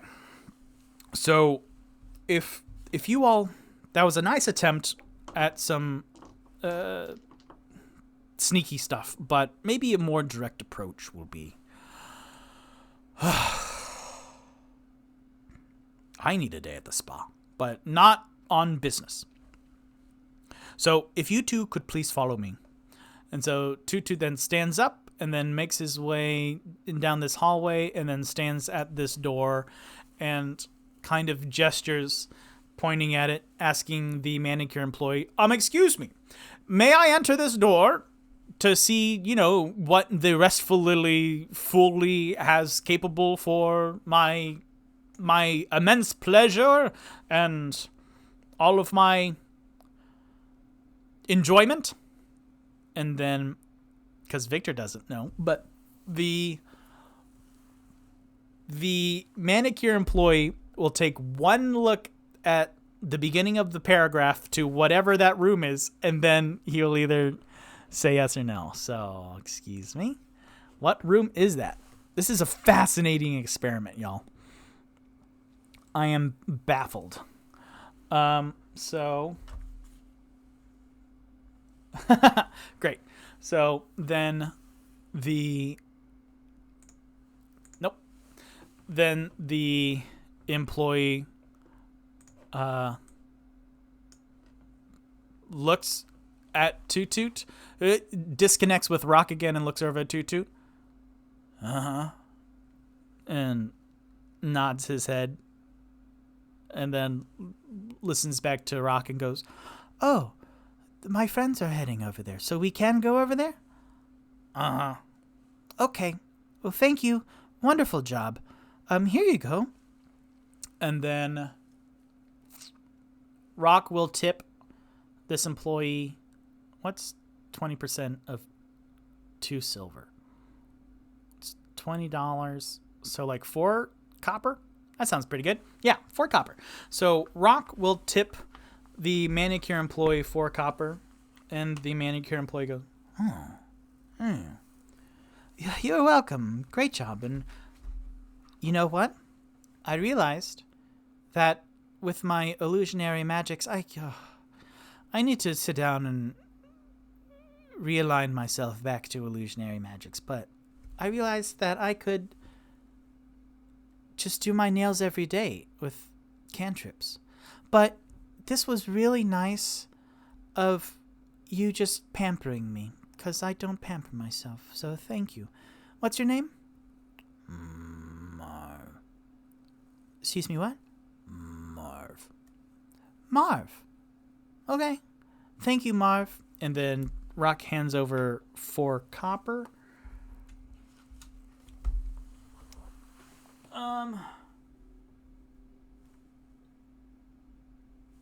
Yeah. Marv. And then, yeah, future Victor, you need to figure out Tipsy and Onyx spending a lot of money. So Tipsy will spend twice as much money as Onyx on drinks. So just keep that in mind. But then Rock joins them all going, Marv the manicurist. How delightful. This place is really great. We should come back here again. And then Tutu goes, Are you okay, buddy? And then Rock goes, I have not felt this good in a while. So, yes, thank you. Here we go.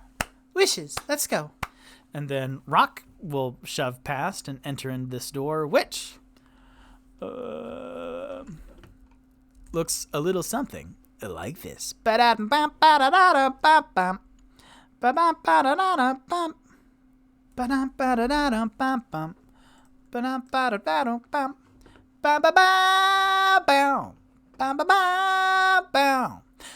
Toot toot toot toot toot toot toot toot. I drank tequila. So they walk forward, and oh man, I could just have them to scale on my Photoshop document, so I don't have to go back and forth. Ooh, I might do that real quick right now. Please hold. Okay, to do that, those to tequila. Toot. Okay, Onyx doesn't have his gazer helmet. Oh, piss. Onyx, why do you have 2 different looks? Because that's a good argument. I can't argue with that. So, almost, folks, almost there. Thank you for your patience. This is a weird... It's not a weird episode, but just things are... I don't know. Okay. So I will keep this arrow down here with me until I need it. But I can actually use... Jesus God!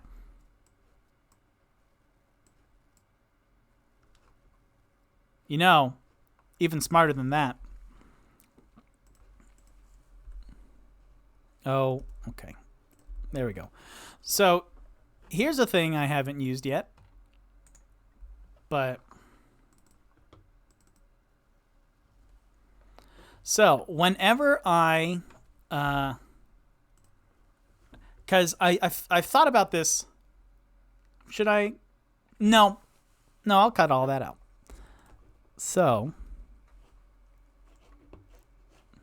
Yeah, hold on a second, please. 1,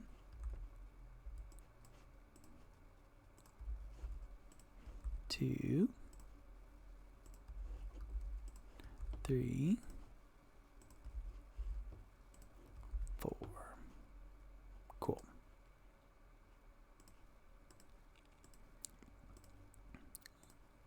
Yeah, I'll save that for later, because we ain't got there yet. So... I'll let y'all watch them. So now I have these little tokens. Bollocks. I have these little tokens.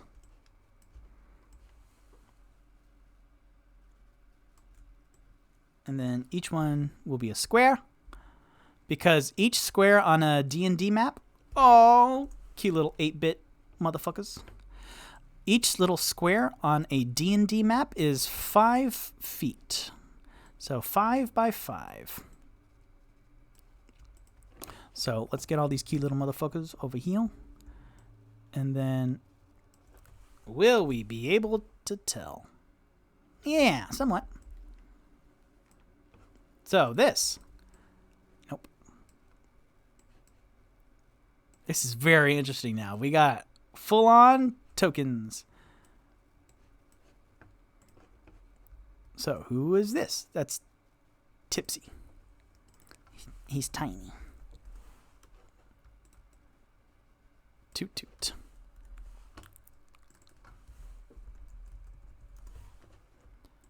Rock.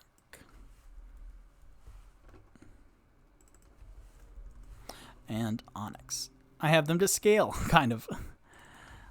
Onyx. Okay. Neat. So. Oh, this is so good, y'all. Look at this. So, Rock goes forward and into a hallway, then Toot Toot, and then Tipsy, and then Onyx. Of just like, all right. Now, there's more doors, which is great. Let me read a little bit. Because we see half of it. We see this hallway. So let me read let me read like the first paragraph.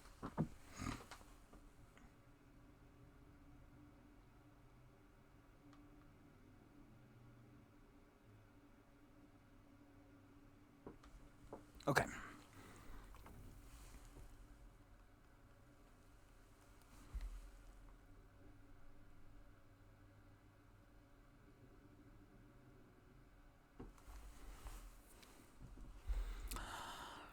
So, then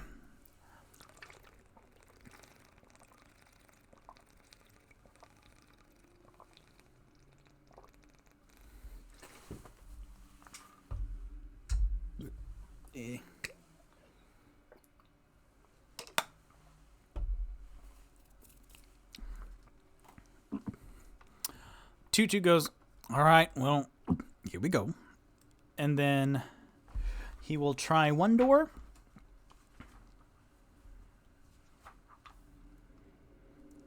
And then sees that it's locked. And then he goes, okay. Here's the thing. Do we go forward? Or is this an important door?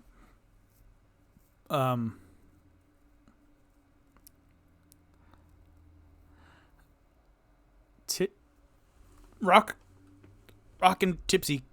Okay, here's the thing. Tipsy, can you get this next door over here? And then Onyx, can you get that door over there? And then Rock, can you get this door? Just to see if any of them are just unlocked, since we're alone in this hallway right now. Then Tipsy goes over here and jiggles the handle. It is locked.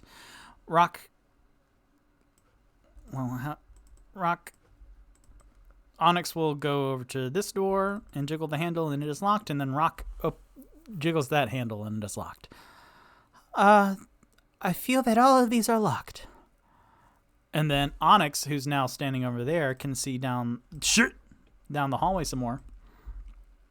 And then this is what he sees.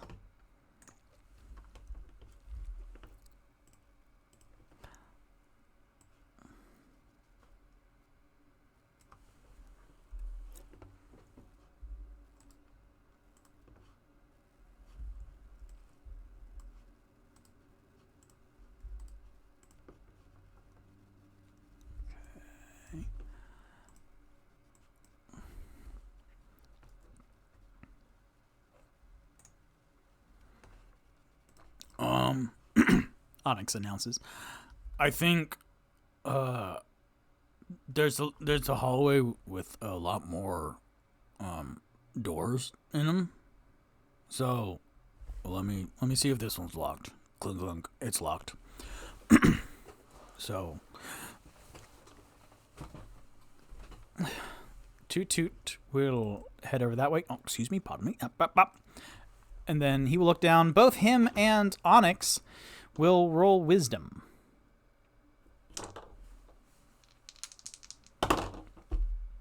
So Onyx goes, I don't know. I could keep trying the doors. And then with a 4 plus 2 wisdom, then he's starting just to walk down the hall. And then Toot Toot with a 9 plus 1 wisdom, a 10, going, I feel that if we weren't allowed back here, then Marv wouldn't let us back here. So maybe it's okay, we can be back here.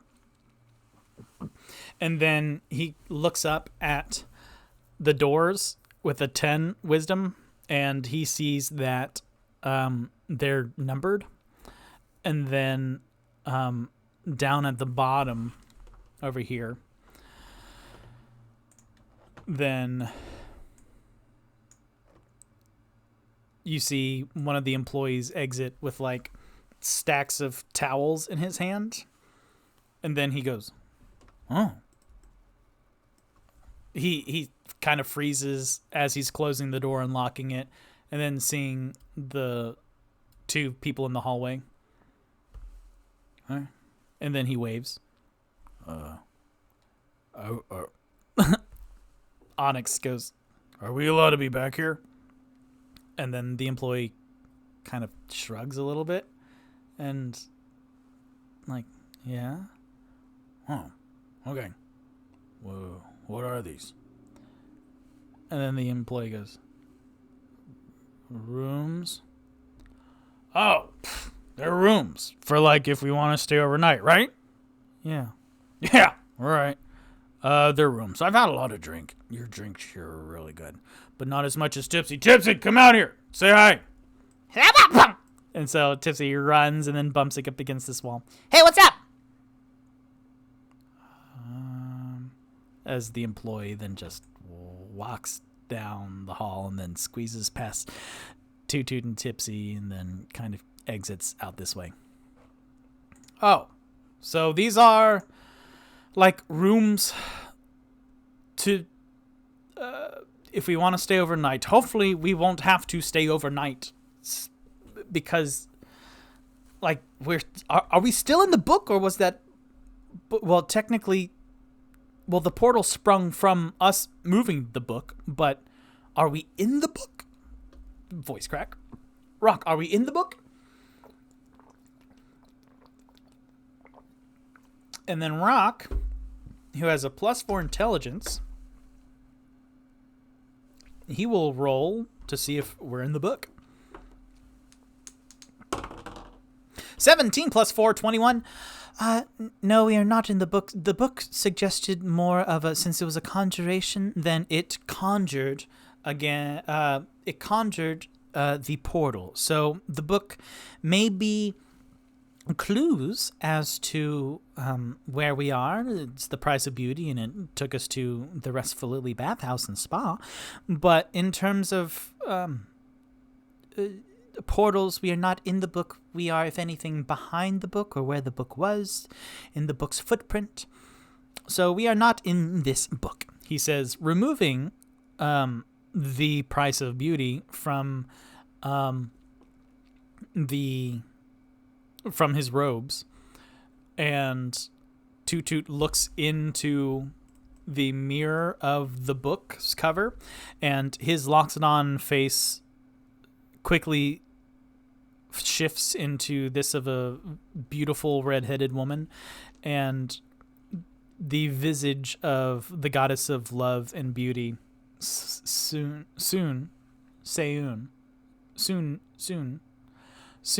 looks up and goes, hello.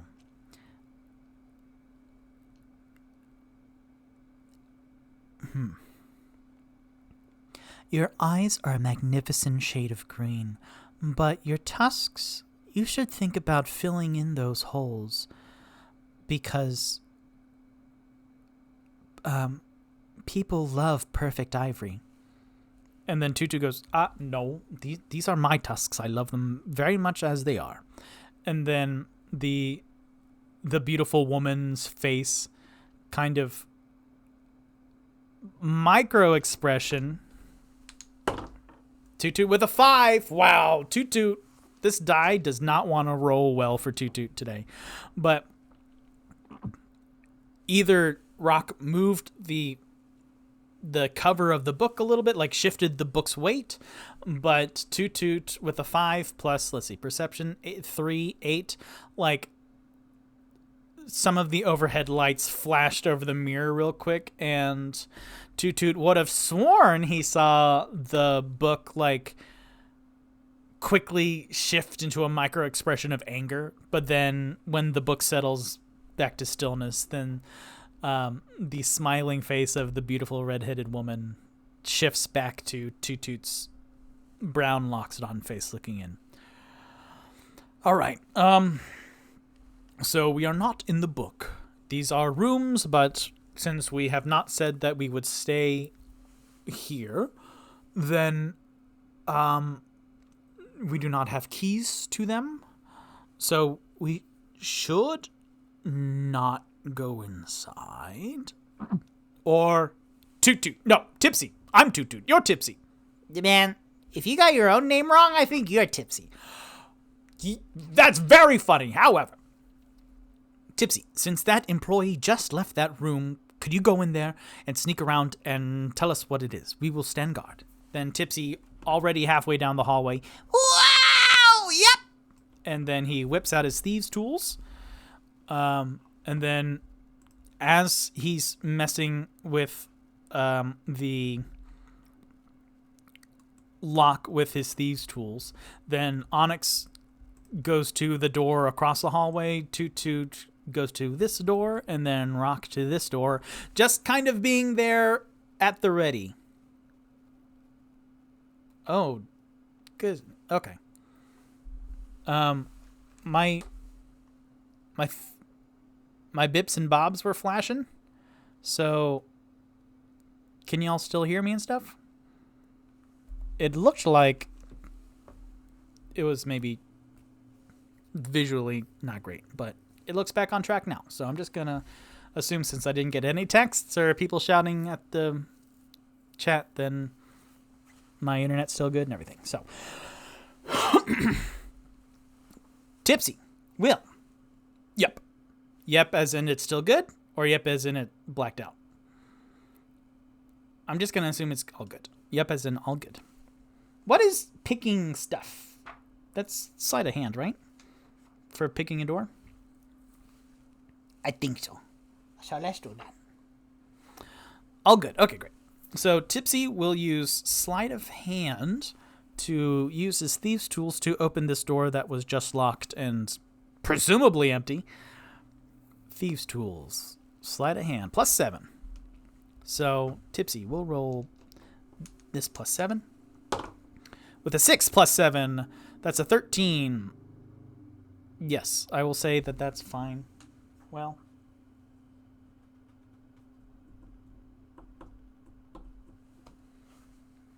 okay. 13 altogether, then it's actually a lot harder because the DC to pick a lock is 15 for something. Successful dexterity check. Yeah. So Tipsy goes, Oh, man. It must be like a complicated key or something, because my normal thieves' tools can't do it. I can't really figure it out. So we can send Waddles in there again, or Wishes. Can you fit underneath the door? no, I don't think Wishes can fit underneath the door. Wishes, can you go through a door? I don't know the capabilities of a fairy dragon. Then Wishes will look at his capabilities, because I have a Wishes fairy dragon sheet. He can do... he looks up at the door and then looks over at the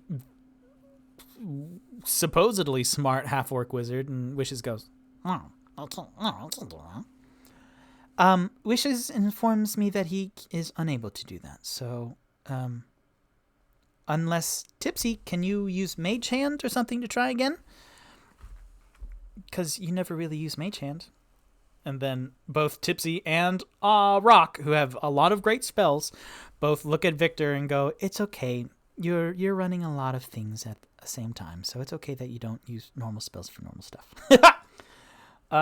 What is Mage Hand Legerdemain? That is... Okay, he can try... Tipsy can cast a Mage Hand to pick a lock in pockets, disarm, trap, and use thieves' tools. So, Tipsy... Because I don't like rolling the same thing again of just like, yeah, he tries again for a second time, then I will say, to make the flavor a little bit more, then Tipsy, like, steps back, but then bumps into Onyx. Hey. Sorry, man. Here, hold on. So Tipsy kind of squirrels over to this corner and then produces, like, he does a gesture and nothing happens. And then there's like 1 Mississippi, 2 Mississippi of silence. And then Tipsy goes, "Oh, well, my Mage Hand, since it's Legerdemain, it's invisible. So it's there." And then he waves and nothing else waves. And he goes, "Oh, for the love of Pete." And so then, in his square that he was previously in, then a spectral ghostly hand appears and then waves the same time Tipsy waves. Yeah, see, look. Hey, can you give me a hand? Hey, can I get inspiration for that? And then Victor goes, yeah. And that means another sticker. So let me make another Post-it so that Tipsy gets inspiration because of that really good joke. I never remember it, but when I do. And so there are 2 different types of inspiration. One is given by the DM, and I talked about this right at the beginning of the whole D&Me adventure stuff. But a form of inspiration is given by the DM, either if characters just do a really cool, clever thing that's within character, like Groner Foul, yep. So if a character does something that's really in their style and flavor, then a DM can award an inspiration. Or in Dungeons and Daddies, in the first half of the first campaign, like if you did a really bad dad joke, Groner Foul, then you got inspiration. But then the other dags take psychic damage, which is just great. So that is a reroll. Like, pretty much you get advantage on something. And then Bardic Inspiration is what bards can do as a bonus action. They can give out a Bardic Inspiration by singing or giving a, like, inspiring speech, where, depending on their bard level, then right now, Tutu, when he gave Rock a Bardic Inspiration, and I'll talk about that here in a second, then it's only a D6. So you can add additional D6 onto something in order to buff it up a little bit. So, with that, Bardic Inspiration only lasts in a normal game 10 minutes. So 10 minutes of the game in game time, and then it disappears. However, Victor's juggling approximately 300 different things, so I'm giving it a little leeway. So Rock can use his Bardic Inspiration for like another episode or 2. Just saying. When he rolls for something, he can add that D6 roll. Yeah, he can add a rolled D6 to whatever score it is to try and buff it up a little bit.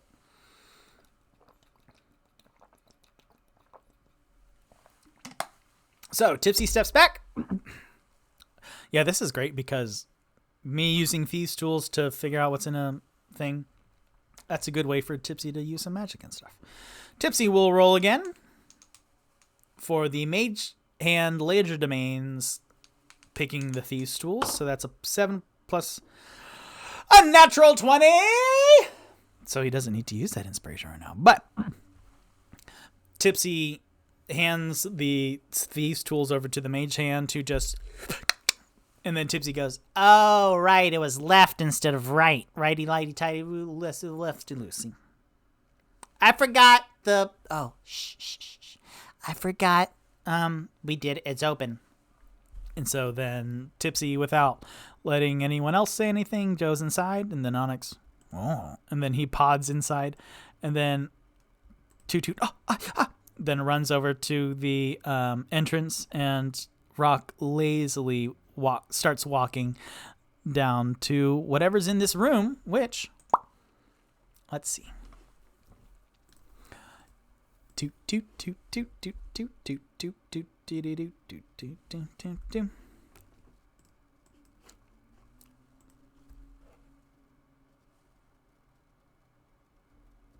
Pop. All right. Nope. Onyx is inside. Tipsy's right at the foot of a bed. What do we see in this guest room? This is T9. T9. Nope, none of these are T9. T9? Nope. T9. All the rooms, well, we won't know that.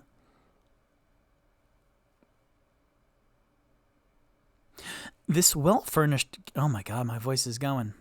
That's what I get for yelling at Tipsy all the time. But this well-furnished guest room contains a comfortable bed. This bed's comfy. A sturdy chest for storage, a wall lantern, a full-length mirror, and a desk that holds small bottles of lotions and soaps. And as Toot Toot then kind of steps into the room and Rock is there, then all of the bottles of lotions and soaps are gotten by Tipsy and disappear into terry cloth pockets, because Victor, when he visits a hotel room, every bar of soap and every bottle of shampoo and conditioner are gone. I do not do the thing that I think Friends might have done, or Big Bang Theory, or one of the sitcoms, where you go into a hotel room and you take everything. Like, you take the light bulbs out of the lamps. You don't take the lamp, but you take the light bulb out of the lamp and you take the batteries out of the remote control.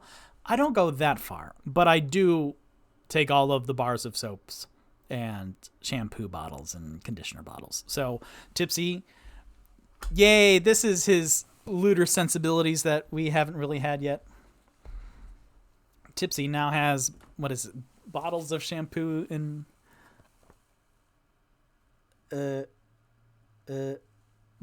small bottles of lotions and soaps. Great. Small bottles of lotions and soaps. Would they have shampoo and conditioner if they don't have their own restrooms? No, I think they would, because they might have shower caddies if this is like a bathhouse and spa where you can also go into a shower or steam room and do stuff. So I'm going to say that they do have shampoo and conditioner here.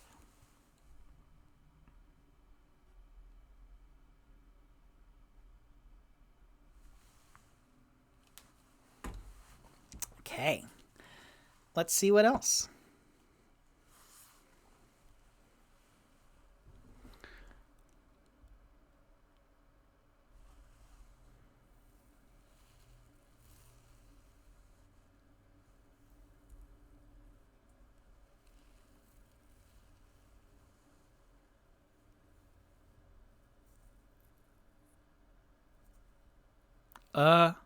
Amazing. So good. So, in this room, there are a lot less small bottles of lotions and soaps and the shampoo and conditioner, but there are neatly stacked towels and robes and washcloths, and the bed is neatly made, and sheets are tucked in, and the pillow's nice. They go over to the chest, and it's locked, and so Tipsy goes, "Do you want me to unlock it?" And Toot Toot looking around going, I don't think anyone's here, so I don't think anything would be in there, but you can try if you want. Yep, I'm riding high off of that natural 20. 11 plus 7, 18, pop. Then he pops open that chest, and he goes, because it was right or left. It was not the other one that I did earlier, so. Opening up the chest, and inside is nothing. because inside is nothing because this room is unoccupied. That's why I was cleaned out by that employee. Whew. What an adventure. So, let's see. 1, 2, 3, 4, 5, 6, 7, 8, 9. There are 9 rooms here. So this might very well be room number 9 or room number 1, 2. Okay. This is going into... So I Uber East for a couple months at the end of last year and at the very beginning of this year. So I would go into apartment complexes, then see the architectural layout of hallways and floors and different numbering systems of how they number the doors and stuff. So it would be bad if it was labeled 1, 2, 3, 4, 5, 6, 7, 8, 9. Would it be better if it was 1, 2, 3, 4, 5? Or 1, 2... that might be a D and research after the fact. Because I'm not quite sure. But 2 goes, okay, so let's assume that in this hallway there are 9 rooms, that some are occupied, some are unoccupied. We could stay here and check out who goes in and out of each room to see if circumstance is in one of these rooms.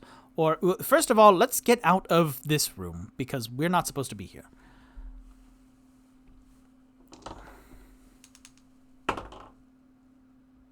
Okay.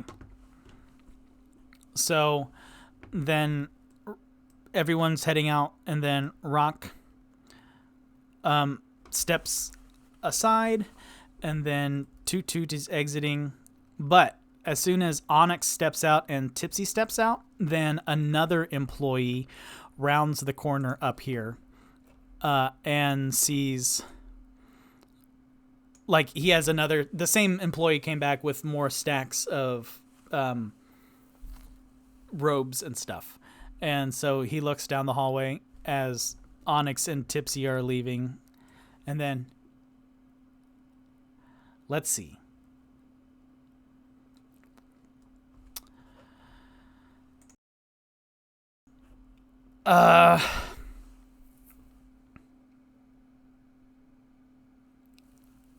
What did they do? Because I rolled a natural 1 on if something were to happen. And this is a pretty bad thing to happen.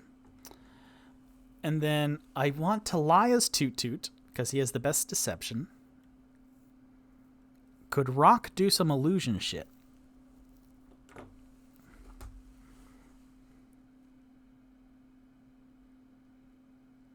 Because this employee just went into an unoccupied room and then came back to find 4 people leaving that unoccupied room. So, oh, fuck.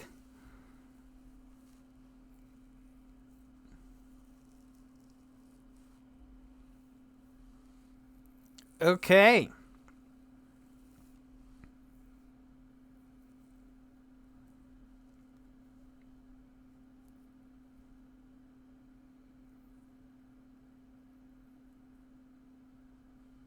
Oh, that's interesting. Let Rock do some big boy shit. Let me look.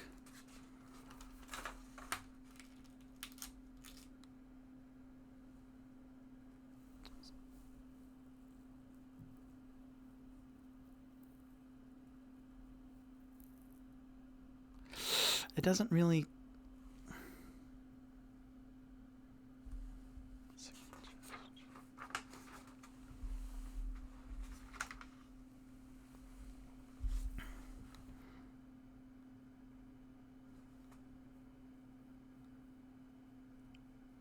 I'm kind of stumped a little bit.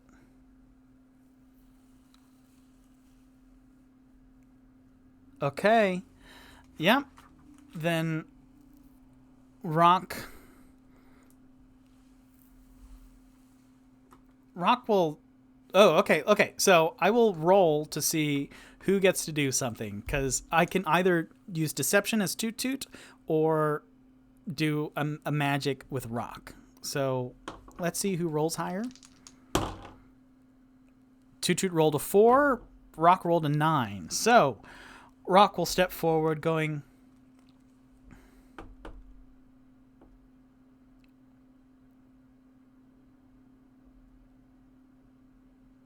it's one action to cast it, good, but it's a concentration. So he needs to be concentrating, which will be another Post-it. I like Post-it notes. That's a very good, clever thing, because I was wondering how the heck can I keep track of this? And I was thinking like maybe a physical object, but having Post-it notes, then I can look up and see this loud square yelling at me from my character sheets. So now he's concentrating on this thing. So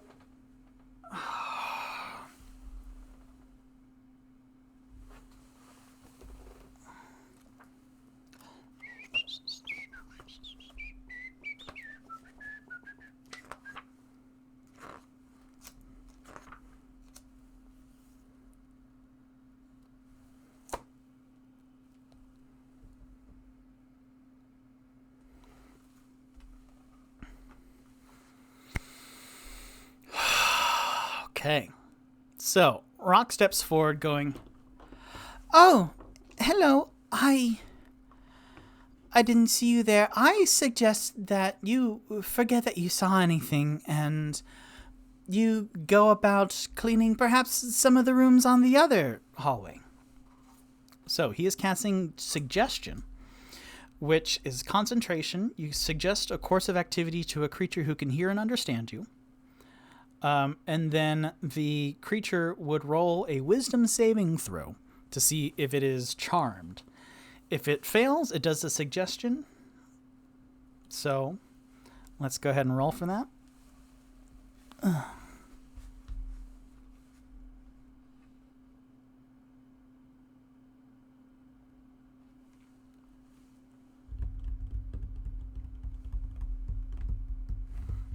Okay. Let's roll for that.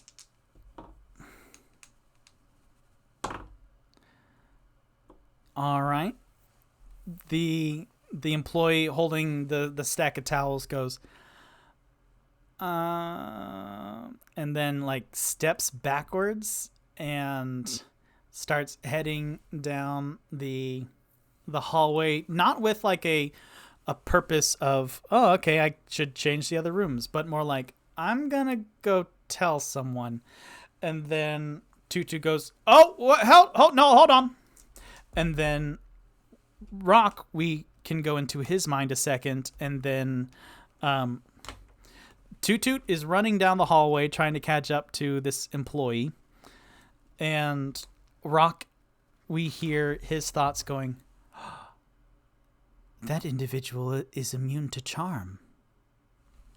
So, with that ding-dang cliffhanger, I'm going to be thinking about that all week. That is where I'm going to end tonight's episode. So, oof. Oh, what a bad... I wouldn't have known. Rock wouldn't have known. And I'm trying to honor the dramatic irony. So, woof. Woof. Woof indeed. That... Bravo. Thank you very much. Yay. It was a good episode. I'm really enjoying this entertainment experiment where I don't know what's going to happen. And this is really, really cool. I like it a lot. So we might do more of this in the future. But where's my ding-dang outro sheets? Thank you very much for watching and listening. Puberty's hard, y'all. I'm Victor Rivera. This is D&Me, a one-man show where I play D&D with myself. I stream Wednesday nights on Twitch at 7 p.m. Eastern Standard Time, and I upload the video the following morning Thursdays on my YouTube channel. Today's show will be up tomorrow, Thursday, May 5th. Nothing funny about that for... Is that... Oh, that's Cinco de Mayo, but that's not really... Ooh, Star Wars and Mexican food? How can I... I'll think about it. And next week's episode will be live Wednesday, May 11th. You can find me on Twitch, YouTube, Facebook, Instagram, Twitter, and a bunch of other stuff. Where? On my link tree. That's link. Oh, do I have it here? That'd be smart. Linktree. That's linktr.ee/D&Me Adventures and Like Gnome. And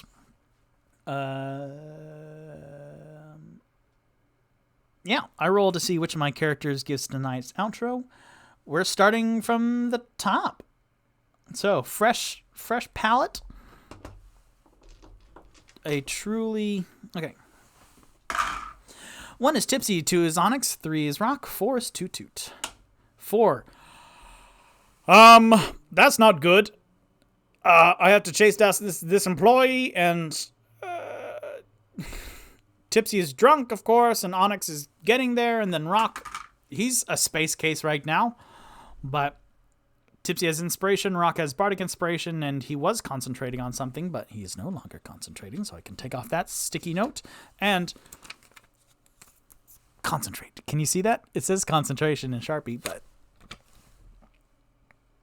it's completely green. So, thank you very much for watching. I have no fucking idea. I guess I'll lie to this person. I will try and deceive him. Ugh, farts. All right, have a good night. Thank you. Bye.